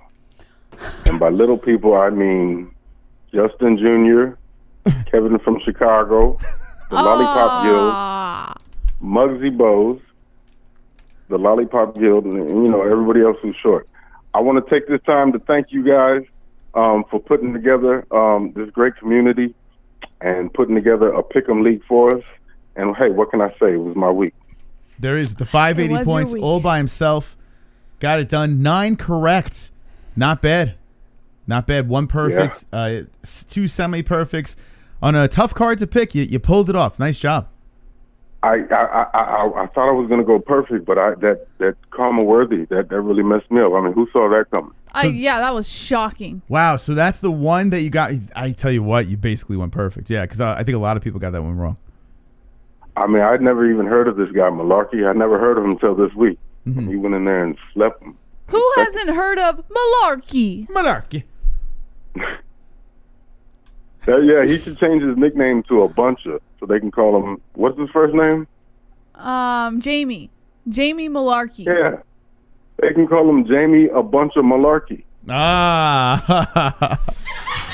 Funny guy over Stick here. to making picks, Pulse, okay? Okay. No, but it was a great card. It was a great card. And as far as Woodley goes, everybody's calling for him to retire, but am I tripping? He was whooping Vicente's ass for a second, though, wasn't he? He cracked him a couple of times. Yeah, I mean, he did wobble Luke at one point, or a couple points during the fight, but I wouldn't say he was, like, dominating Luque throughout the fight. Okay, well, how about this? Because I heard Kevin Lee said he was coming back up to 70. So if that's the case, how about Woodley versus Kevin Lee? Woodley versus Kevin Lee. Woodley's going back up to 70? No, he's at 70. I'm saying Kevin Lee said he's going to go up to 70. Oh, No, thank you. I would say I want to see Robbie Lawler, man. What happened to Robbie? That's what I want to see. Run that back. Yeah, that'd be a good one too. They're both washed, but you know, there you go. It would be even matchup. So yeah, that'd be all right. Yeah, why not? Both guys, maybe they could dig into their old bag of tricks and let's go. And listen, that version of Tyron Woodley that we saw was nuts. I missed that Woodley. Vintage Woodley. It's great. Yeah, and then O'Malley, man. Well, how was his form? His fadeaway jumper when he pantomimed the fadeaway jumper. What'd you think? I don't know. That shit looked corny as fuck. Am I crazy or did that look corny? That was too. I mean, listen, Pulse, help me out here. Yeah, no, it was something. I think he wanted like to have his own like characteristics on the video game. So maybe they add that on the video game after he knocks somebody out. He should not be doing a jump shot. Although apparently he has some sort of background in play. Like, I guess he likes playing basketball on the side. Maybe that's his deal. But yeah, I don't know. Stick to fighting. It seems like he's pretty good at that, right? Yeah. Well, how about him versus Jimmy Rivera next? Ooh, I like that too. I'm cool with that. Yeah, Jimmy Rivera that's a tough fight. That is a very, very tough fight. Yeah, I still like the Cruz fight though. I think that's just something about that style. That matchup is like the old champion that still has that chip on his shoulder, and then you got the young buck coming up. Both guys like to make excuses. I'm down with that fight. The excuse fight. Okay, and then lastly for me, regarding Ngannou, congrats to him. I picked him, and he's what won me the night. So I'm glad I got that because I went second round. Because I imagine I was wanting to say first round knockout, but then I was like, no. I think he's gonna try to save his energy and try to put him away in the second. And I was right. But how about this? Instead of Jon Jones, because they're not gonna pay him. I don't think so. For whatever reason, they're cheapskates like that. So how about him versus Derek Lewis? That's the fight that they need to make. Go ahead. You saying Jon Jones versus Lewis? No, Ngannou versus Lewis. Ngannou versus. I'm with it because I like Derek Lewis. The only thing that bothers me is two things. The previous fight was, I mean, I guess it can't be that bad again, right? It's impossible. Yeah. Or maybe it can. No, it's not going to be that bad. Hopefully not. And the other thing is Derek Lewis. He's not really itching for it. You know what I'm saying? That's what I was going to say. He wants that 3-round fight again. Like he said he doesn't like 5-round fights. In fact, he tries to avoid them, and he has no interest in really like obtaining the belt. So, that it just wouldn't make any sense, honestly. For Lewis's part, at least, it wouldn't make any sense. What do you mean it wouldn't make any sense? I just explained it. Wait. I just said he has no interest in having the belt, and he doesn't like 5-round fights. No, but it makes sense in the fact that he can still be champion. Yeah, that's not what I'm talking about, though. I'm just talking about whether or not he would even want it. I think he does want it, but at the same time, not right now. He'd like to kind of kick back, right? Nice, get paid. Maybe not want to get it. Maybe. Do you think he's like, fuck it, I beat him already. Why go back in there with him? No, I think didn't work out well for Stipe. I think he just doesn't want the 5-round fight. Okay, Pulse, what do you think, man? I think he's infamous for taking a beating and then out of nowhere just putting his opponent to sleep. That's how I see that fight going. I hear what you're saying. The first one, it really was a snooze fest, but this is for a belt, and like you said, he wants money. So, I don't think we'll see either of them fight like that fight the first time. I don't know what Francis was going through, but Derek was hurt. His back was fucked up, and so that was his excuse for the first fight. And I guess Francis was gun shy or whatever from getting dominated by Stipe. So I don't know. I don't think it would go like that again. I don't think people have to worry about that. I see people say that, but I don't think it would go down like that. Well, it's a good point. Yeah, this is the healthiest Derek Lewis has been in a long time. So that's interesting. And yeah, this new version of Francis is you're probably onto something. This fight can't be as bad as that other one. So I mean, if they don't make Jon Jones, versus Ngannou, who else would they promote out of the heavyweights right now? After he knocked out Curtis Blades. Yeah, other than the Stipe trilogy, yeah, it's Lewis, no doubt. Yeah, I'm with you on that. Yeah. Yep. All right, Pulseman. Well, congratulations again. Your head rush hat's on its way. By the way, nice choice. I like that hat. It's really nice. Oh yeah, it matches your shirt. It does. Yeah, look at that. Look at that. You can get the matching shirt over here. All right, Pulse. Thanks for the call, man. All right, later. I like his sign off. Laters. Like when he says laters like that, what does he remind me of? It sounds like a TV character. So smooth, and I feel like Pulse probably has a good voice for music, right? What do you think? Yeah, I bet he does. Smooth. It's Pulse. Yeah. Maybe that's why he wanted to do your intro, right? Maybe. We got 200 likes.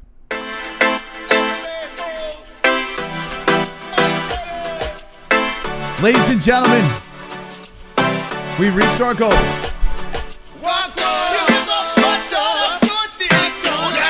Drop the thumbs. Drop the aljos. I got the goals. I got the goals. We hit the lock. We hit the lock goals. Goals. Lock the goals. We got the lock. Lock the goals. Slap the likes. Slap the like button. It's time for likes. I slap the like button. We hit the goals. We hit the goals. We hit the like. We hit the like goals.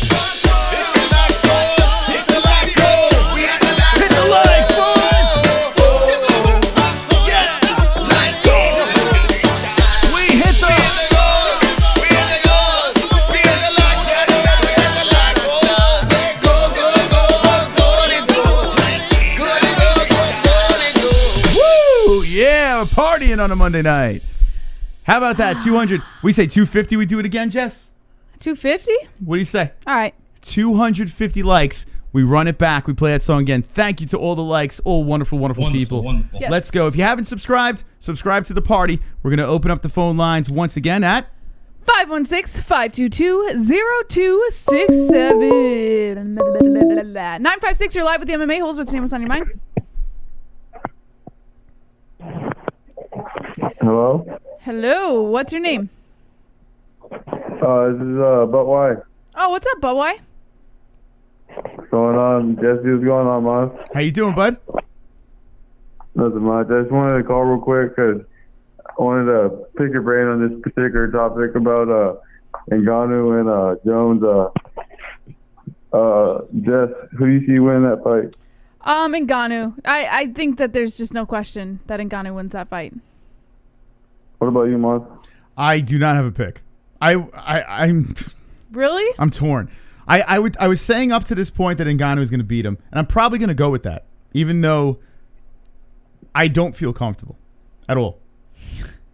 I don't. John's the GOAT. Who do you have, But Why? I got Jones by submission or decision. What? Against Ngannou? Yeah, because he spent what people have been talking about. He's been bulking up. He's been doing it the right way. I think if Adesanya would have done it the Jones way and did it the right way instead of going up so fast, I think he would have beat Jan pretty handily. That's pretty ballsy pick. I think that's what's going to pay off in the end when they're tussling. I think Jones is just going to, because Jones is a master with his reach no matter what weight class. And I think he's not going to trade with Ngannou because Stipe, I'm not going to say he's probably got in the way, but he definitely wanted to get into a slugfest to try to knock him out. It was obvious, and it didn't work out for him. and Jones is smarter than that. He knows if he gets hit, he's gonna get knocked out. I think he's gonna just scramble up with Ngannou, tire him out, get the cage, throw some bows, take him down, and then eventually just get some ground and pound or a sub or a decision. Okay. Wow, I gotta say it's a pretty interesting pick. I mean, listen, anything can happen, but that's I would not have expected that. Jones is a master against the cage with like grappling, like dirty boxing. Mm-hmm. Yep, he is. His elbows are nasty. And he has such long limbs that he can just keep you tied up no matter what. Like once he gets Ngannou on the ground, I don't think Ngannou can really Ngannou will probably get up a couple times, but I think after a while, like I said, he's just gonna wear him out. And Jones is just gonna those limbs, man. He's like a spider, and he's just gonna wrap him up. He's just gonna do something to him. Mm-hmm. What if Ngannou has Usman in his corner again, though? You don't think his defense would be a little bit better than what Jones would expect? I mean, I think like for certain fighters, it's a disadvantage to have a family member in your corner because it makes you more like anxious and more like nervous. But with Ngannou, I think it helps with him because I don't really think he gives a shit what people think, like what people are like when people are looking at him. Mm-hmm. So like I think that helps him improve. But I still think Jones is just going to be too much. I think Jones is he's just too smart. He is the more skilled fighter. There is no doubt. Like and, he has, and I think I think his intelligence is just above too. Mm-hmm. Yeah, his fight IQ is great. He adapts to his fight situations. The one thing though is with Ngannou that we're learning is with the right preparation, this guy he's legit unbeatable. Taking out Stipe the way he did was a beautiful thing to watch. His chin is vulnerable, Ngannou. I did notice that, but if Stipe is not able to drop him, I don't see Jon doing it. But I could see a couple of things. Like I said before, Jon with his kicks, if that shin could crack him on the side of the head, that could be problematic. Another thing no one's talking about. What about the eye poke? Or if Jon throws an early kick to the knee and fucks up Ngannou's knee. 100%. Yep, the oblique kicks and all that stuff. Jon loves doing that. Just stomping on that leg, making Francis think twice of keeping that lead leg out there. Francis would probably have to start switching stances and shit. Another thing, though, that and the eye poke, very important. Jon needs to get the. In all honesty, I'm a Jones fan, but he has done very deliberate eye pokes in the past on various occasions. But that is going to be a factor. Jones probably will need some eye pokes. I'm not even playing to get an edge in that fight. Get one in there early. Make him think twice. Kick his knee and eye poke the fuck out of him. Early. Yep, I'm with you, man. That's the game plan. It's sad that that's even a factor in the fight. But it's true. You got to do it. Listen, you got to win. This is a fight. This is not. What do you want me to say? It's worked before. All right, I'm with you. I got one more question. Yeah. Quick one. What do you think about Peter Yan versus O'Malley? Peter Yan versus O'Malley. Oh, O'Malley? I tell you what, it's very interesting what Sean O'Malley can do, right? He'll you got O'Malley in the head. You got to think Yan wins, right? You got to think. He'll knee O'Malley in the head. Yeah. Knock his fucking clown wig off. I think Yan. I go Yan. Yeah. I don't even think it's a question, to be honest. But it's fascinating. Yeah. What about you, Jess? Yeah. I think Yan makes more sense. O'Malley's he's a good fighter, but I think Yan he's a little more skilled. Yeah, and I think the difference, I was thinking about it just before I called you. I think one of the differences would be, I picked Jan as well, by the way. But we didn't ask you. Aljamain's been Aljamain is a great wrestler against the cage or on open mat. He grew up wrestling. Mm-hmm. But Jan was flipping him around like he was a little kid. And O'Malley's so long and lanky, and O'Malley has good balance, but once Jan gets into that pocket, I think Jan is just going to do those trips like he did to Jermaine, and he's just going to have him on his head before he knows it. Yeah, Aljo says it's the slippery mat. He keeps on saying it's that. Hell no. Peter Yan has amazing takedowns. I never knew he had such good wrestling or sambo or whatever he practiced. Yeah, he's the man. He is. He's very tough to remove from that top spot. And you notice O'Malley slips around a lot too. This dude's fumbling to the ground a lot. So I definitely see Jan doing that to him for sure. Yeah, No doubt. him like O'Malley going for a spinning back kick, and then Jan taking advantage of it. 100%. Well, listen, anyway, yeah. that's pretty much was my 2 cents. I just want to get a call, and I'm glad I got to talk to you guys for a bit. I hope you guys have a good night, and catch you guys later. Thank you, my man. Take care, But Why. That was But Why. That guy's a legend of the show. Absolute legend. Thank you, But Why, for calling in. You made the forbidden mistake. Sorry, I got it. I do hope, though, that next time But Why calls in, he doesn't keep his hand over his mouth while he's talking. You know who he reminds me of? I think this phone, maybe he's covering the mic or something. I don't know. The way he talks, he reminds me of Ski Mask. Ski Mask? Yeah, the way that he has like that, kind of like low monotone to the way he talks. Ski Mask talks like he's a homeless thug. No, I'm not talking. You're talking about his. I just said the way he has a low monotone to the way he talks. Oh, his pitch, his sound. Oh, okay. I thought you meant like, 'cause Ski Mask is like. You're on a roll tonight, He's Moss. all like, he's a little ghetto Ski Mask. I'm like, but why don't sound like he's ghetto?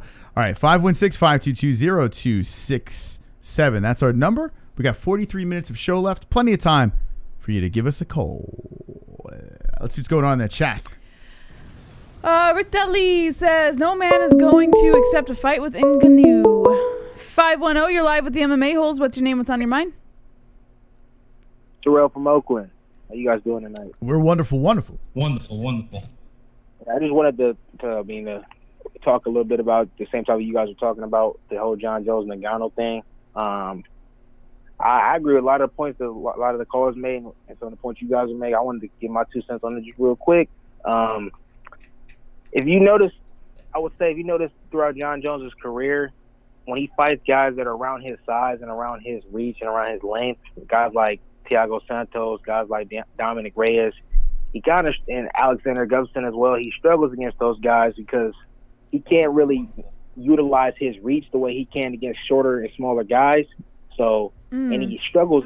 And you remember the Dominic Reyes fight? Yeah, he did get Dominic Reyes down, but it took a couple rounds for him to do that, and he couldn't hold him down. Yeah. And when you fighting a guy about 30, 40 pounds heavier than you, and he's got great takedown defense, it's going to be very hard to get him to the ground. Yep, 100%. I think, too, when Jon Jones first said he was going to move up and waited about a year and a half ago, to my friends, I would always tell them I think he should stay away from Ngannou. I thought that was the worst matchup for him because if people notice in a lot of Jon Jones' fights, when he's in a pocket boxing with somebody, he posts and retreats. He pushes away, he tries to get away, or he shells up. He doesn't counter. And against a guy like Ngannou, who's got power in both of his hands, that's going to be a big problem. You can't do that. I can't see him getting Ngannou on the ground early. The only way he wins this fight is if he drags it past the second round, but he has to pinpoint and fight on the outside kick like he usually does and hope that Ngannou starts to wear and get tired and get frustrated. Yeah, this new Ngannou, like you were saying, with having Usman in his corner, yep, it's made him a patient, more composed fighter, and he's very calm. I don't see him trying to wrestle with Jon. I mean, it'd be shocking if he tried that, but it'd be interesting. Yeah, and I've been saying it throughout the entire show, and I have to agree, especially with your first point. Like Ngannou's takedown defense is only going to get better. We saw it with the Stipe fight with just that one takedown that Stipe attempted, and I think that if he continues to have Usman in his corner, there's no doubt in my mind that Ngannou is going to be excellent with the defense. So even if Jon Jones is fantastic and extremely skilled overall, with the weight of Ngannou, and even if Jon Jones tried to play in the clinch with Ngannou, I have a feeling Ngannou is going to have way more up his sleeve that we're not ready to see yet. But I think it's going to be at a huge advantage for him. There's no way that this is just such a fascinating fight. It really is. You can look at it from different angles. You can lobby for this one winning and that one winning. There's so much that we don't know. We don't have enough evidence in certain aspects, which makes it really fascinating to look forward to. But the question I have for you, Mr. Caller, is do you think this... What's his name? Terrell. Terrell, this is the question I have for you. I just like to call him Mr. Caller. Terrell, will this fight happen? The way Jon Jones is talking and tweeting online and getting very angry at Dana White, it don't look good, because we've seen in the past where Jones has had problems with Dana White, but they still are able to get the fights going and get the deal signed. Jones, it reeks a lot of fear, a lot of desperation from what I see, you know, and going at the fans a lot. It doesn't seem like he's too keen on it. And to be honest, him putting on all his weight and trying to make his real campaign to go up to heavyweight, if he truly gets his tail between his legs and goes back to light heavyweight, that's going to be a bad look. Mm-hmm. Very bad. It's going to look bad in the public too, in the public side, because you can't claim to be the baddest man and claim that you're not scared and then just not fight this guy. And when you were talking with Jesse, when you were talking about the tweet saying which one made him look bad, I thought the one where he said Derek Lewis should take the fight, I thought that was the worst tweet out of them all. Yeah. You're basically conceding that you don't want the fight. You're basically saying let him take it instead of yourself. Yeah. It's easy to really pull out any of the tweets and say that they were the worst one. Honestly, like, he handled this completely wrong. It sucks because there's so many ways. Listen, I think he can pull himself out of it. I don't think he's completely buried himself, like I said before. But there's so many ways he could have gone about this to really fire up a crowd, and it's unfortunate. He didn't go about it the right way. All right. I will say one last thing. Yeah. I will say this, Jones, if there was anybody who can figure out a way to get the job done, it is Jon Jones. His IQ is unmatched. I don't think anybody else has a higher fight IQ inside of that cage than he has. He always, especially in rematches when he fights guys, even though this wouldn't be a rematch, it should be a first-time fight. In rematches, he usually comes through with a better game plan. He usually gets the job done. He did it against DC, even though he was on drugs or whatever. He did it against Gustafsson as well. But I think he has one of the highest fight IQs I've ever seen. So if there's anybody that can get it done and find a way to get the job done, I think it would be him. Oh, absolutely. Thank you, Terrell. Thank you. 100%. Jon Jones, this guy gets shit on a little bit too much, but I have to agree with pretty much every point he made. Yeah, very smart call, for sure. How could you disagree, man? The guy is smart. The dude, he fights up and down to his opponent. Sometimes people are like, well, he lost that fight. No, he did enough to win. You know what I'm saying? Like, Jon Jones is the type of guy, he could beat you any fucking way, like any way he wants. He can kind of take his foot off the gas, let his opponent look pretty good, and then come back, he's still getting the dub. You know, that's just the type of champion this guy is. He doesn't lose. He doesn't get knocked out. He's just a GOAT. Now the GOAT is moving up to heavyweight, light heavyweight to heavyweight against Francis Ngannou. If that happens, it's going to be very scary. Wonderful. Brett. I know you guys work hard on these like goals songs, and it's not easy.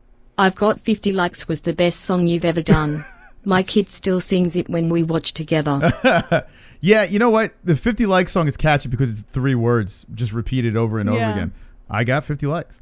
And I think, that was pretty catchy. We decided to actually make a full song this time, and it's not going to hit with everybody, but thank you. This song Brett. is fire. I like the song. I do. But it's not. Listen, it can't appease everybody. Chloe.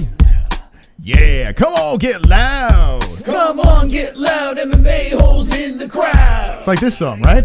Come on, get loud. MMA-Holes in the crowd. Here we go. Just get loud, guys. MMA-Holes in the crowd. Yeah. MMA-Holes in the crowd. Well, MMA-Holes in the crowd. Yeah, see that? There we go. There's a nursery rhyme for you. If Jones versus Francis does happen, I think you will be able to tell who is going to win in the first half of the first round. Probably. If Francis connects with regularity, Jones is fucked.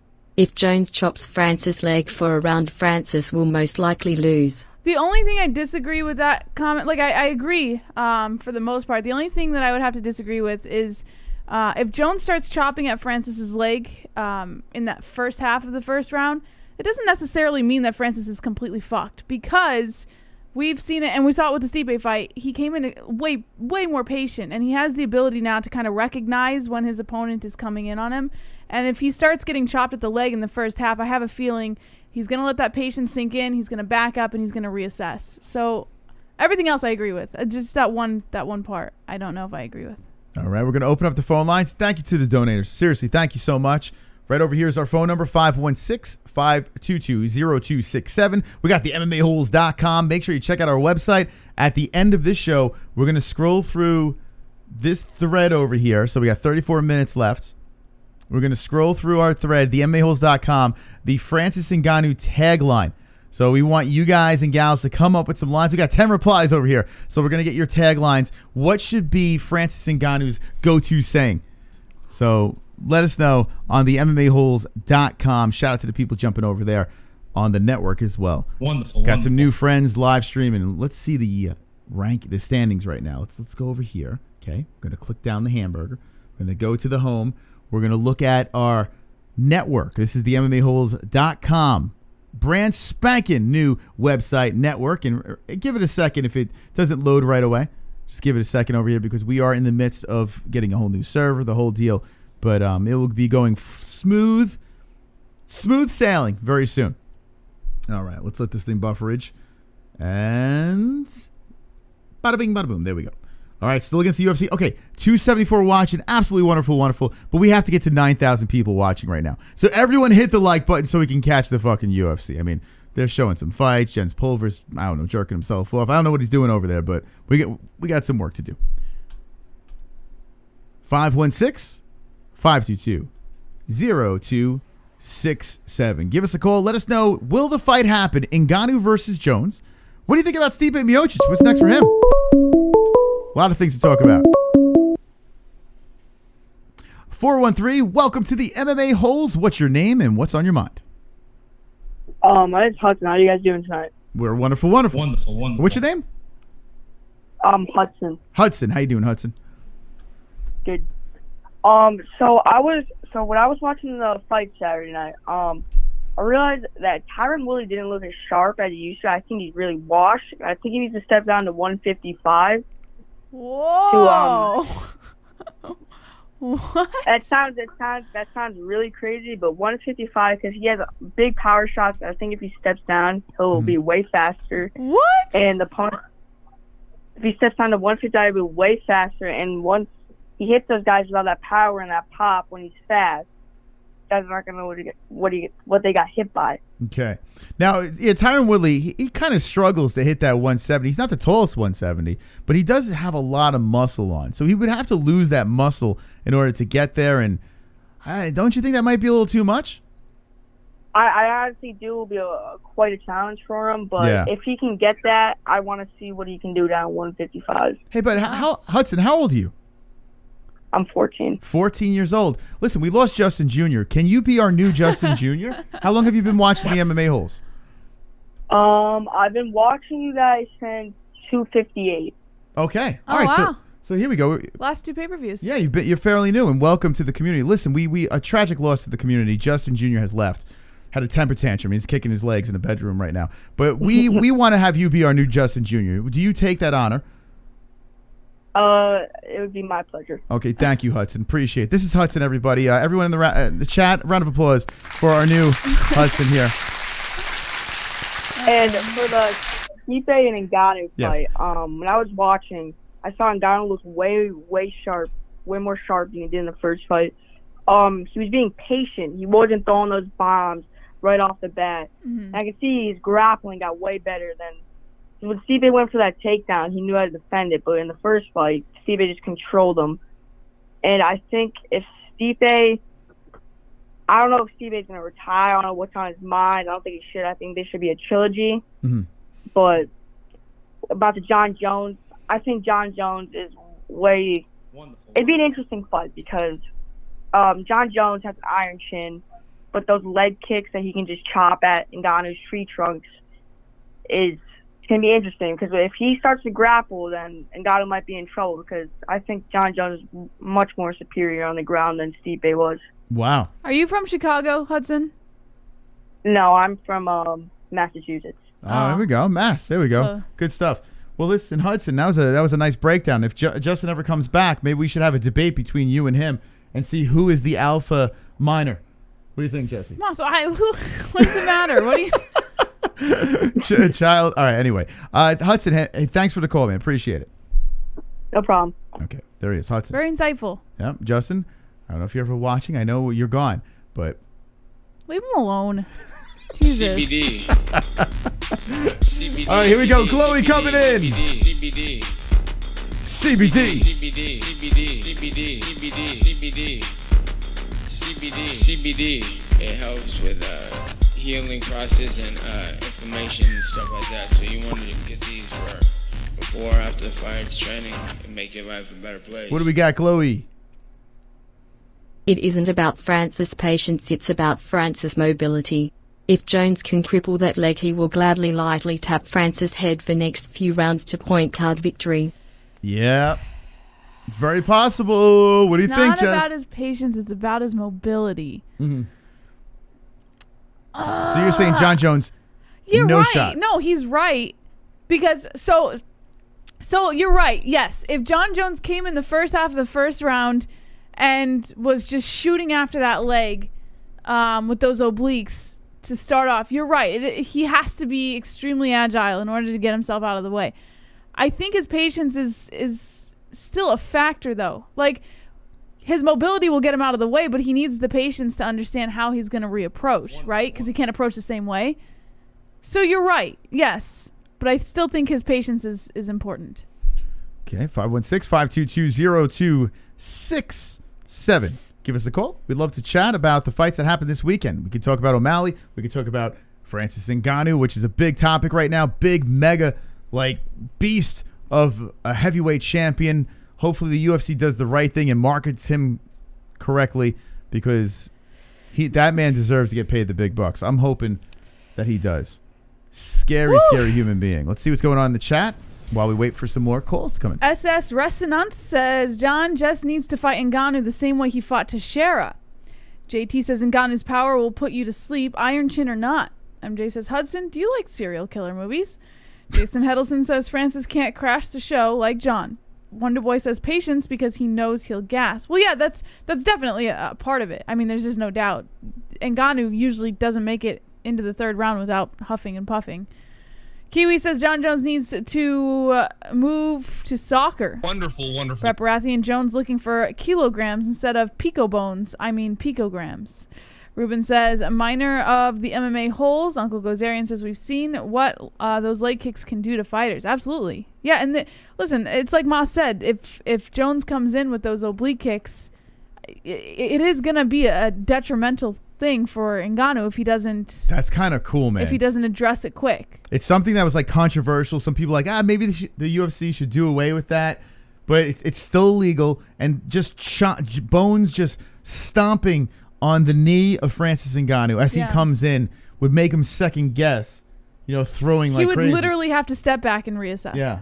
Or reapproach, I guess you could say. Switch stances and try to keep Bones. It could be enough. You never know. It could be enough to give Jones the win. If he can just oblique kick him to the third round, Ngannou tires out, and that's that. I really hope this fight happens, man. Oh shit. Call back. I try to get to the fucking call. He got hyper with the buttons. There's two people calling. Call right back. I apologize as I hit the wrong button. I'm sorry. Anyway, 516-522-0267. There was two people that I couldn't get either of them. I'm like, no, I'm getting you guys. I'm getting you. Let's see. Watch Jones KO Francis. No, Jones would not knock out Francis. Why a shin? Not a fist. Even a shin, I don't think would do enough. A shin? A shin is like getting hit with a fucking baseball bat, Jessie. I don't think it would do I don't enough. care how good your chin is. If you get cracked. Well, you're talking about getting hit on the temple. Kevin Lee style. Like when Kevin Lee did to Gregor Gillespie. Jon Jones could do that to Francis. Feel her little feet. Right, Ellie? What do you say, Ellie? What do you say? Gotta talk loud to Ellie over there. She's gonna come out and hear us screaming and yelling. I hope the fight happens because it's really fascinating. It really is an exciting fight to think about. We just don't know if it will. No. A lot of things have to come, have to fall into place. Money, I'm sure the size of the octagon, women, cocaine, picograms. Oh, God. A lot of things have to come into play. So callers try to call back at 516-522-0267. I know it's difficult to get through, so just keep trying, and eventually we can get you on the horn. Here we go. Oh, it's Kevin from Chicago. Stipe paid the stipend. Stipe went sleepy. Stipe, I'm in. So I called in last week, and you said you sound nervous about Stipe. That's not like you. And it's just Stipe, and he's getting up in age. Yeah. And then when it comes to these rematches, these rematches. Everyone thinks, well, I beat him once, I'll beat him again. But meanwhile, this guy's just been thinking about that loss. Look at Conor McGregor, Dustin Poirier. You look at DC and Stipe. They're harping, they're dwelling on that loss. They want to avenge that loss. And I just don't know why Stipe would take that fight. I don't know why he would take that fight. He should have retired just like Daniel Cormier did. Should have retired on top like Khabib. You already beat the dude. You outclassed him 50-45. You could have retired on top, been the greatest heavyweight of all time, unquestioned. Instead, you're going to be tarnished now, just getting flatlined, and then getting the bomb dropped on your chin because you wanted that extra payday. But don't you think if he had retired, then everybody there would have been that lingering question of if Ngannou and Stipe ever fought a second time, that Ngannou would have won? Like, don't you think that question would have lingered there if he retired before this fight? No, but like DC said, Jess, like DC said he should have never gave him the rematch. He should have retired. DC said that. Yeah, that's what I'm asking, though. Like, if he did retire, don't you think that question would have lingered? Well, it's better that than getting knocked out. Yeah. Now there's no questions. Now there's absolutely no questions. You got destroyed. I think Stipe wanted that payday. It was a big payday, big fight. So that's really what it comes down to. And that's why I respect guys like Khabib. He doesn't give these guys. He already dominated. He's got nothing left to prove. And he retired. I mean, he could have won in there with Charles Oliveira, maybe got caught in a submission and just tarnished his legacy of a fight that he didn't need to take. And that's why I respect guys like that, because they don't do it for the money. Stipe, he wanted that big payday. But I will say this. If he does want the rematch, if he does want the trilogy, nobody deserves it more. He's got the most title defenses. He's just been a staple in that division for years. And he wasn't doing bad. He made a slight lapse of judgment. He took his eyes off the ball. He got relaxed. And Ngannou came leaping forward with that shovel hook, caught him.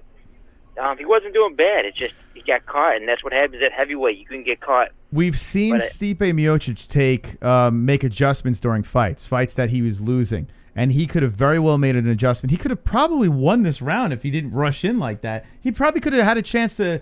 I mean, Ngannou's gas tank is not going to last forever. If Stipe kept on playing smart, there's a chance he could have still pulled off the victory here. So that's what's got to be most frustrating than all. You know, I think Stipe is not going to retire because of that reason. I think in the back of his head, he knows he made a mistake. Did you see how we took his eyes off the ball? He kind of relaxed. He kind of went to shake out his legs, jump up, and he took a step back, and that's when Francis kind of pounced. It was a split second. He relaxed. It was his eyes got wide, and he saw an opportunity. He cracked him, and Francis kind of made a face like, oh, that didn't feel good. Backed up a little bit, and Stipe is like, oh, shit, I can go for the kill shot here. And yes, take his eyes off the ball. I guess you can. That's a good analogy. Hold on a second. Wonderful. Why does this guy sound like a guy with no balls who inhale helium all day? This guy probably got teabagged by his uncle. Is that true?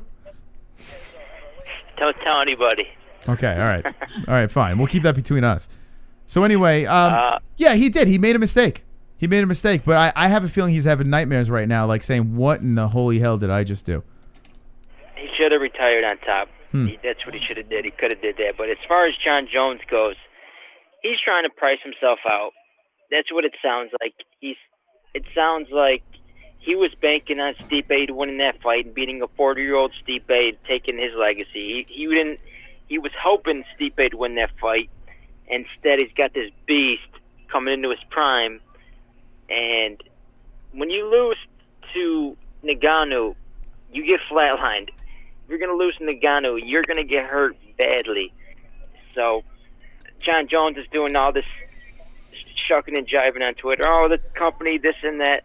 You don't want that fight. That's really what it comes down to. And I don't blame him. I think he should just retire, cement his legacy. He's got the title defenses, even though there's a tainted asterisk next to it with the failed drug test and all that drama behind it. Just retire. It's not worth it. You're going to go in there and get knocked out by Francis for a big payday. Not worth it, but I'll leave the next guy. Okay. Thank you. Thank you for the fart. Got some good calls tonight. Yeah. So, all right, let's talk about this. Should Jon Jones say, you know what? They're not going to pay me. I'm going to retire. Should he do that? This way he stays unblemished. His legacy stays It's not intact. really unblemished though. If he's been posting and promoting all these like social media posts about how he's gaining weight to go up to heavyweight and this and that, and then all of a sudden Francis Ngannou knocks out Stipe and he wants to get paid more and retires. He's already making the angle. He's already making it. Like the whole fact that he wants to get paid, show me the money. He's already trying to make the excuse. So if he retires, he can say, well, the UFC didn't pay me. Here's why I say there's a very good chance he takes this fight.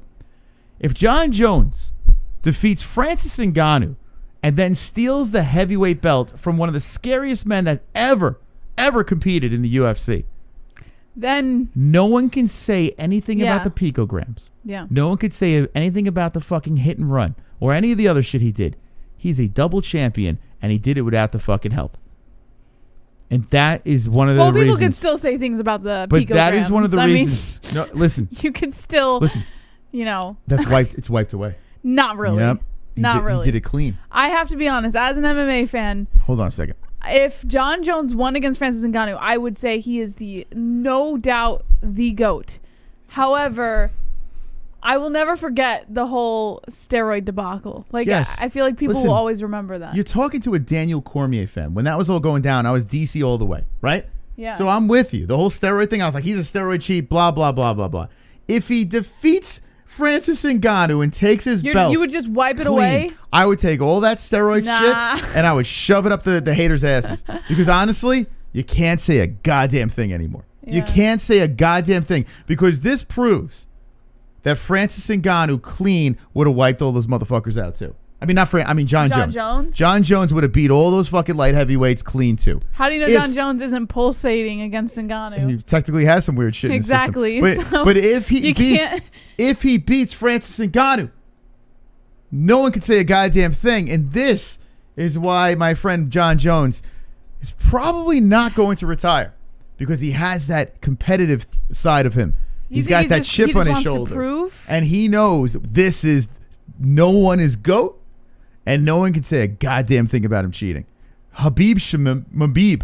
No one cares about Habib anymore. If Jon Jones, don't make me slappy. Listen, Habib will be the best 155er of all time, right? But no one will give a fuck about pound for pound Habib anymore. No one. It's not even a question. I don't think anybody really did when he made the pound for pound spot. Everybody was like, "What the fuck?" when that happened. There was only the Khabib fans who thought that it was a well-deserved spot. I don't know anybody who was a Khabib or was not a Khabib fan who thought that he deserved that spot. So it's not really going to be any different if Jon Jones wins against Ngannou. No one cares. Right now, Jon Jones is the GOAT in my eyes and a lot of people's eyes, right? And a lot of people don't like Jon Jones, and I get it. He's made some questionable decisions outside of the cage. Not a guy you look up to if you're a child, right? But as an athlete, the guy's good. And if he beats Francis... As a pulsating Pico athlete, the guy is good. He defeats Francis Ngannou, could you imagine if he fucking knocks him out in some weird way? He's not going to knock him out. Jesus. But no matter what, if he beats Francis Ngannou and takes that belt, becomes like a double champ, even though technically he's not because he vacated. Mm-hmm. But you say he's a double champ. I'm telling you, there's really not much you can say. 516-522-0267. Let's see what the chat says. Eddie Machete laughing in the chat. From Snowman says Jones brothers failed their test in the NFL, and we all know they ain't testing picograms. What's up, Ann? Ann Knitter. Hey, Jessie. How you doing, Ann?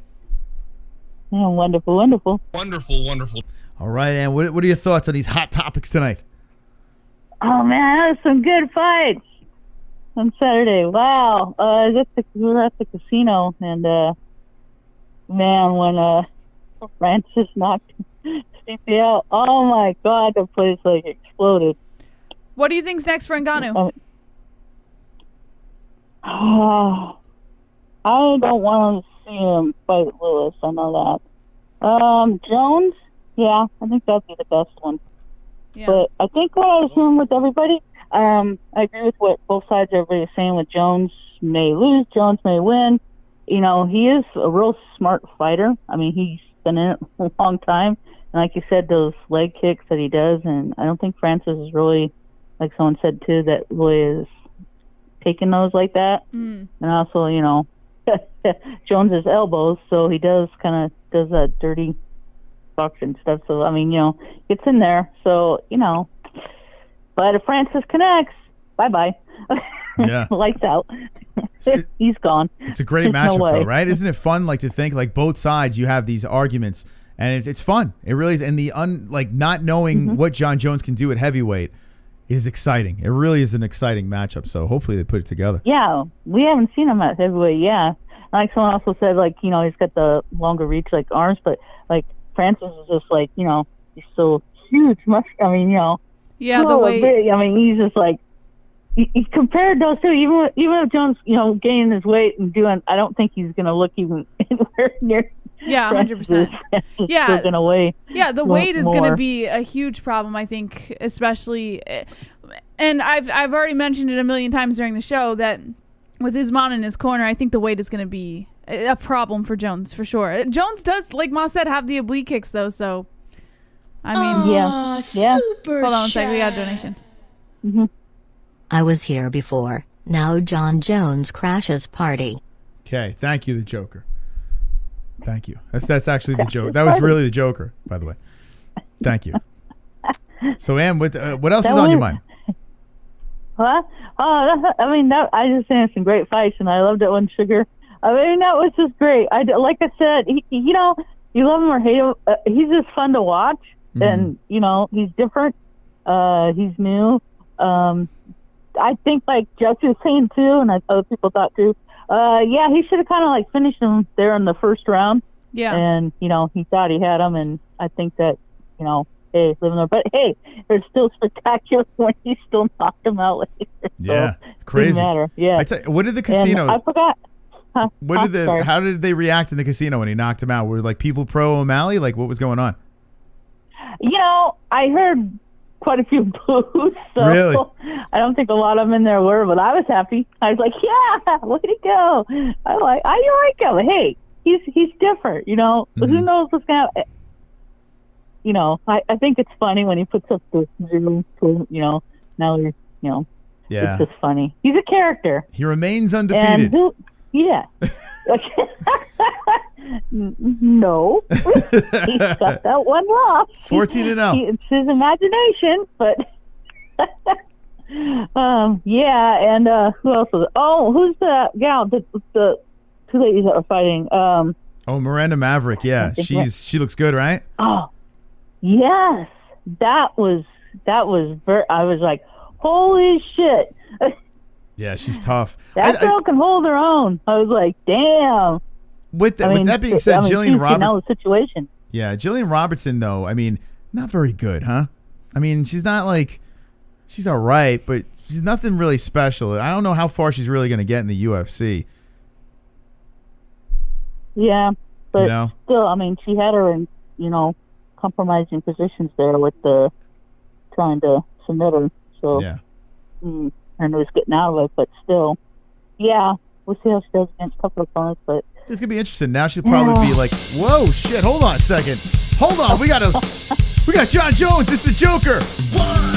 Jon Jones. 1, 2, 1, 2, 3, 4. Jon Jones, crash the show. Jon Jones, crash the show. Jon Jones, crash the show. Jon Jones, crash the show. Jon Jones, crash the show. Jon Jones, crash the show. Jon Jones, crash the show. Jon Jones, crash the show.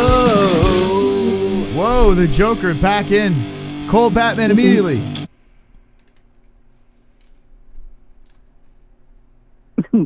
Remember me, GRRRR. I was on the F260 stream and put my dono in the wrong spot, GRRR. Oh, is that you? I do remember. Yep. Did you do it again tonight? Thank you, Joker. It's a grr. It's a Joker. Funny. Look at that, Ann. The Joker coming in here. I'm a big fan of the Joker. Yeah, so the card, what'd you think of UFC 260? Was it, how would you rate it out of 10? I'd rate it about an 8. I thought it was good. Okay. There you go. An 8. Not bad. Jessie, what do you give it? I had a fun night.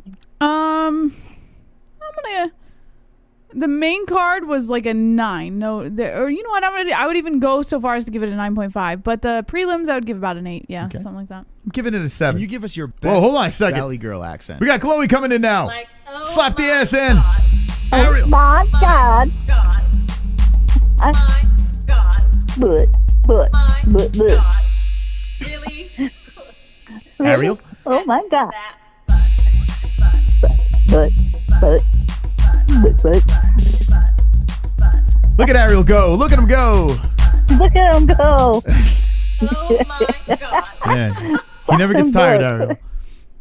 Jones' best qualities: never been beaten, more experienced, has more weapons, Olympic wrestler, gone the distance multiple times, better cardio, and he isn't shy about decision wins or less than ethnical methods to win.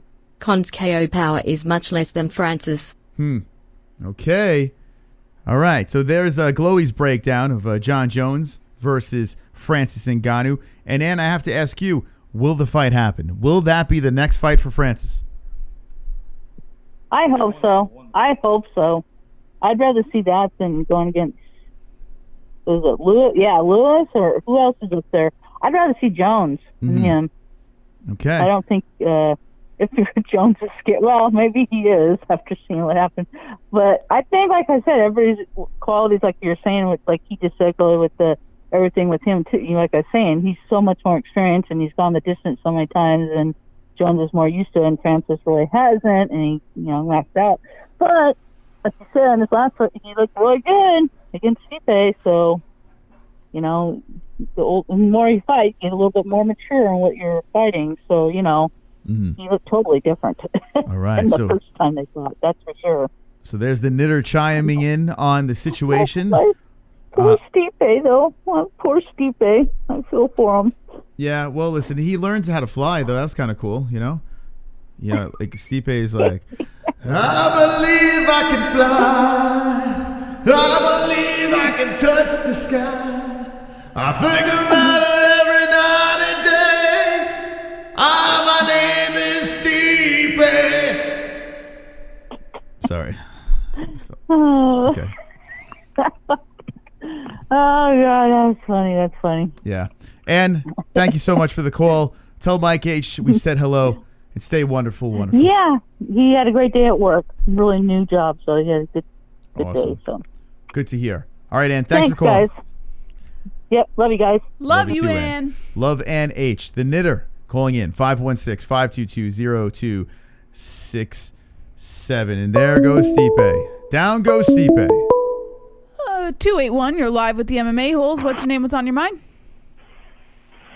Hey, how are you guys doing tonight? Wonderful. Who is this? This is Dump Truck. Dump Truck? Yeah.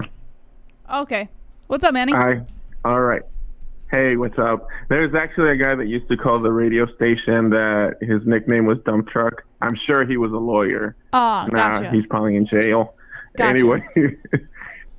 So, hey, I wanted to talk to you guys about the fight, Stipe. Hey, I felt like with Moss, the cage was small. I can't believe he came in so small. He came in like he was going to fight DC, not Ngannou. I felt he should have been the size like when he fought Junior Dos Santos. What do you guys think? To Russell. Refresh my memory. What did he weigh in at? I don't know, but he was lean. I mean, yeah. If the plan was to run around in a small cage and dodge nukes for 30 minutes, that was a bad game plan. I'm sure we're not going to teach Stipe anything about MMA, but I felt like like he did in the first fight, get the guy taken down. I mean, he should have been gain as much weight as they can and wrestle with like Olympic wrestlers all training camp and not engage in, striking, if at all. I mean, you're going to get knocked out with a jab. Right.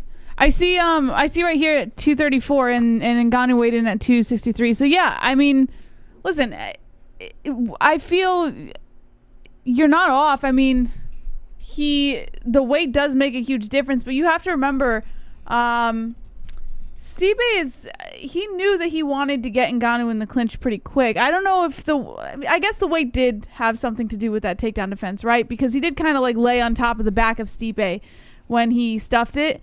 But I think no matter what, Ngannou came, because it wasn't just the weight. Ngannou came into this knowing exactly how patient he had to be, where he had to go in and be aggressive. I think there were other factors involved, regardless of what weight Stipe came in at. Yeah, I mean, I agree. I think Ngannou fought the perfect fight. He was scary looking. What was it, man? I'd like to see DC give it a shot with Ngannou, just because of his wrestling. Yeah, see how he's wrestling. I mean. Yeah, DC can get in there and take him down. DC's not now. Absolutely. Now he looks like a roly-poly. DC's my man has no interest now. Oh man, you guys gonna dog on DC? You don't think he could get back in shape? No, that guy's a little gumdrop compared he's to checked out. He's done, man. He's that's it. I would love to see him come back. You know, big fan, but nah. Yeah, he's that's it. Hey, you know, it'd be a hell of a story if. Do you think Stipe comes back? Yes. Really? A lot of people are saying no. I'm going to say yes because I don't think he can go out like that. It was his mistake. Francis looked great, but he did make a critical error there, and he could have swung the momentum of that fight. He could very well have done that if Francis got tired. We don't know if Francis was going to get tired, but it seemed like it was very possible. And Stipe, you know, left himself open, walked right into one there. Yeah, I think he's going to come back. I can't see him leaving like that. Yeah. So, hey, how much do you think? I heard the rumor of how much John's asking. How much do you think he's asking to fight Ngannou? I heard he was asking for $500K or some shit. What? No, more than that. $500K. No. Someone in the chat earlier $500K. today. That's like Dana White was citing that right away. Yeah, someone in the chat earlier was saying that he was asking for $500K. $5 million, maybe. No, he was asking. I heard he's asking for $50 million. $50 million? Oh my God! Yeah, there's no way. $50 million is the rumored amount that he's asking. He said he wants to be paid like McGregor. Oh my God! McGregor don't even make that. Yeah, I think McGregor. I heard the rumor was he got paid $25 for Habib the Habib fight. It's not even close to what McGregor made. Like that's insane. If they make the fight happen, does it sell more than McGregor? No. Poirier? Nope. No, because I'm telling you, like, the problem is, we said it in the beginning of the show, Jon Jones, for some odd reason, he doesn't pull, like, mega numbers, but when he has a dance partner, it gets a little interesting. You know, it goes up. Maybe Ngannou's that guy, but the problem, the UFC has to make sure that they force feed the casuals with this, because still people don't know Francis Ngannou because he doesn't bring the headlines when it comes to him on the mic. Force feed the casuals is what? Yeah. What's that? Force feed the casuals is what? With information on Francis Ngannou. They need to educate the fans out there that are the McGregor fans. Yeah. Say, this guy is so fucking dangerous. This guy is so scary. King Kong versus Godzilla has nothing on Francis Ngannou. They need to pump this man up. The UFC needs to invest in Francis Ngannou, and then things will happen. But Francis is he's a sweetheart, and I don't see him going crazy with trash talking or saying outlandish things here to sell fights. I just see him as a good guy. So the UFC has their hands, but they got to pull it together. 100%. You know, imagine if Ngannou could trash talk and spoke perfect English. Yeah, if he had, he tried. He did try that right before he fought Stipe the first time. It was terrible. Yep, did not work at all. Yeah, I mean, I'm rooting. I hope the fight happens. I think it will happen. And I don't like Jon Jones, so I hope he gets knocked out like flatline where the stretcher comes in. And I hope his EMTs take him out with the neck brace too. They slip and they drop him. Oh my God, that's very nice. All right, thank you, Manny C. Thank you. All right. That's Manny C. calling in. Every time, like hearing something like that, I think of what the hell was his name? Mike Modano from the North Stars. They were playing the Rangers, and he broke something, his shoulder, his back. I don't know what the fuck he broke. And the doctors took him out as a hockey player, took him out of the Ranger game on a stretcher. And as they were bringing him into the ambulance, he fell. He fell off the fucking stretcher on TV. Me and my brother laughed so freaking hard about this, and just hearing Manny say that. How did he fall off? The freaking EMT they fumbled him. Yeah, and he was just slid right off the stretcher. It's so fucking funny. That was many years ago. What? Mike Modano. I don't know if there's any old NHL fans will know what I'm talking about. Okay, so that is it for the phone calls, but we're going to take you over to a little bonus time here, the MMAHoles.com, after I play this donation. What? Chloe with the boobies! Booby booby trap, booby booby booby trap, booby booby booby trap, booby booby booby trap. Shout out to Glowy. Francis' best qualities: knockout power, strong, tough, learned takedown defense and still evolving as fighter. Conti gasses out faster and isn't as well developed as fighter. Okay, there we go. Glowy, thank you for the donation, the booby trap, and the knockout power. Just saying what he's got going on over there. Thank you, Glowy. Wonderful, wonderful donation. Wonderful. It needs to be more booby trap, right? Don't you think that should be utilized more? It's beautiful. I concur. Okay. We got another donation coming in. All right. Here we go. Super chat. Oh, top of the morning to you. I don't understand why everyone is sleeping on Jon Jones. If that fight doesn't happen, then the obvious fight to make is Francis versus Jack Paul. Francis versus Jake Paul? Super chat. Oh, God. 50 mil is crazy, but imagine JJ versus Francis aesthetically omg. Oh, yeah. So are you saying that the UFC pay the man, find a way to get as close as you can to that purse? They're not going to give him 50 mil. No, they can't afford it. Really, I mean... Well, they could. They can't. If Dana White didn't take such a large chunk for himself. I mean, listen, I understand they're worth a lot of money, but what I'm saying is this. The pay-per-views would not justify it, right? Now, maybe if the gate is open, they'll probably have fans in the building. Ngannou would sell. Yeah, the fans in the building, they might make more money at the gate than actual pay-per-views. Like, you just bump up the price of tickets because the hardcore fans will pay top dollar. Yeah. You know what? That's I didn't even think about that. They'll put this in front of, or Africa. But then how do you sell big tickets? Like the Thrill in Manila type deal. Are you going to sell top dollar tickets in Africa? Probably not. Unless you have a gazillion people in the stadium. You know? I wonder what they're going to do if they try to pull this thing together. Anyway, thank you to the donations. The MMAHoles.com is where I'm going to take the boys. Actually, let me look before. I got to proof you this because I got to be honest with you. I don't know. All right, so right here, I'm going over to the MMAHoles.com. There's a link in the description, or you can just type it into your search bar. And there's a section here called Francis Ngannou Taglines. So what we're going to do right now, maybe this will be a reoccurring segment, is we're going to find out what the MMA Holes think should be Francis Ngannou's line.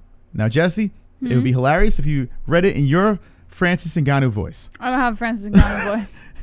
But I can read the taglines for you. Okay, here we go. We're going to go into the taglines. I'm going to take a quick peek. Over there, you stare at Jessie in her head rush shirt.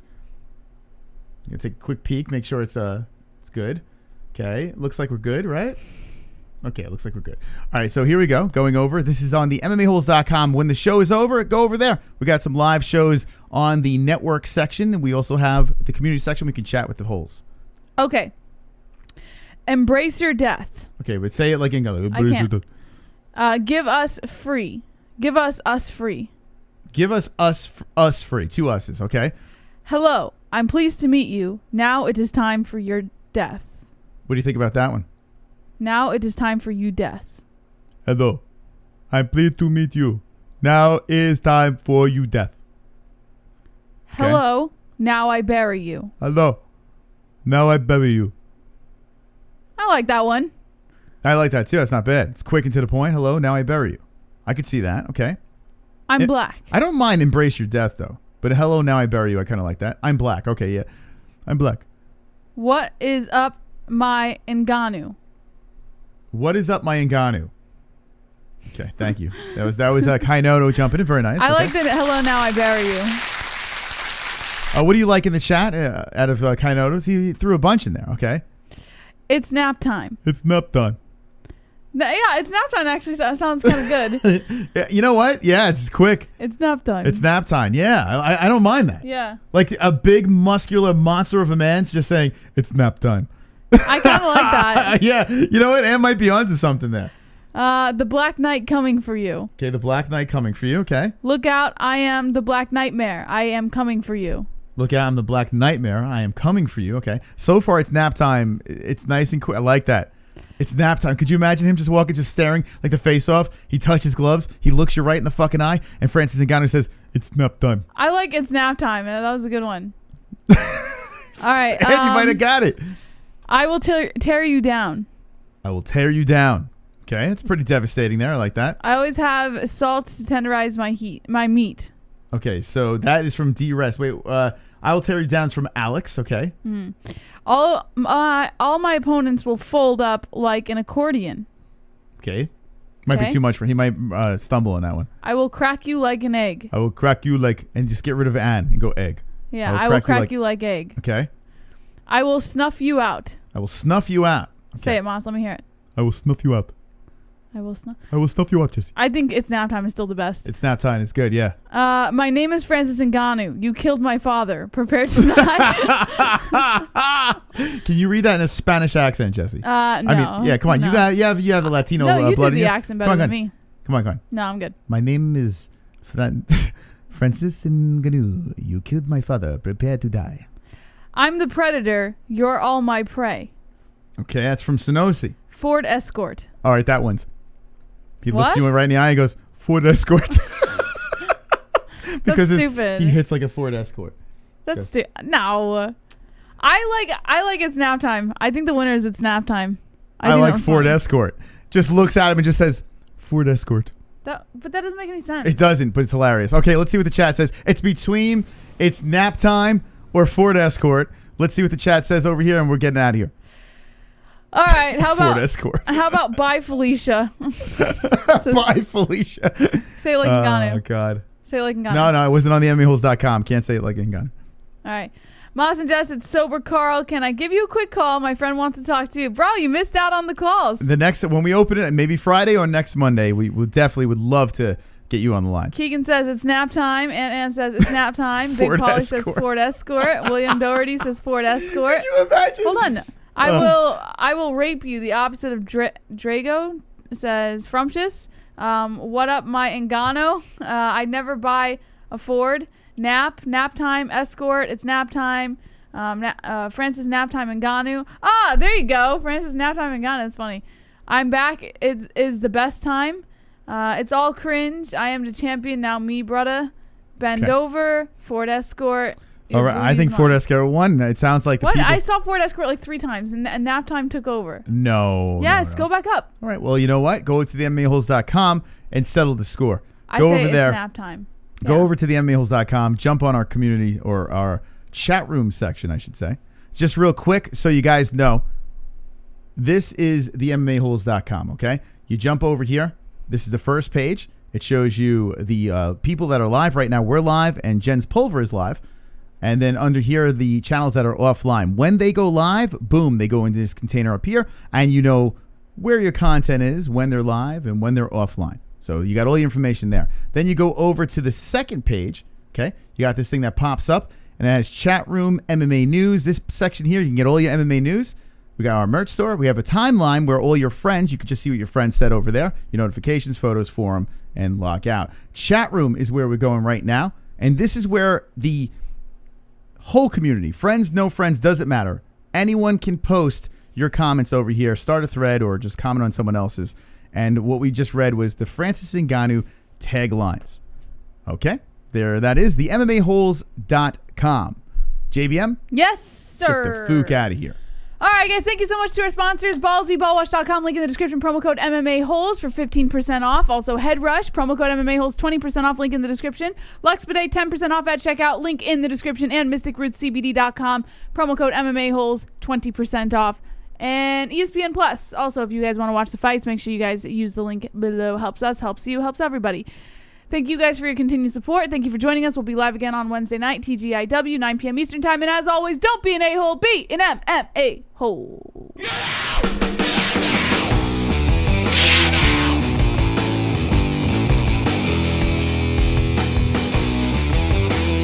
Ford Escort.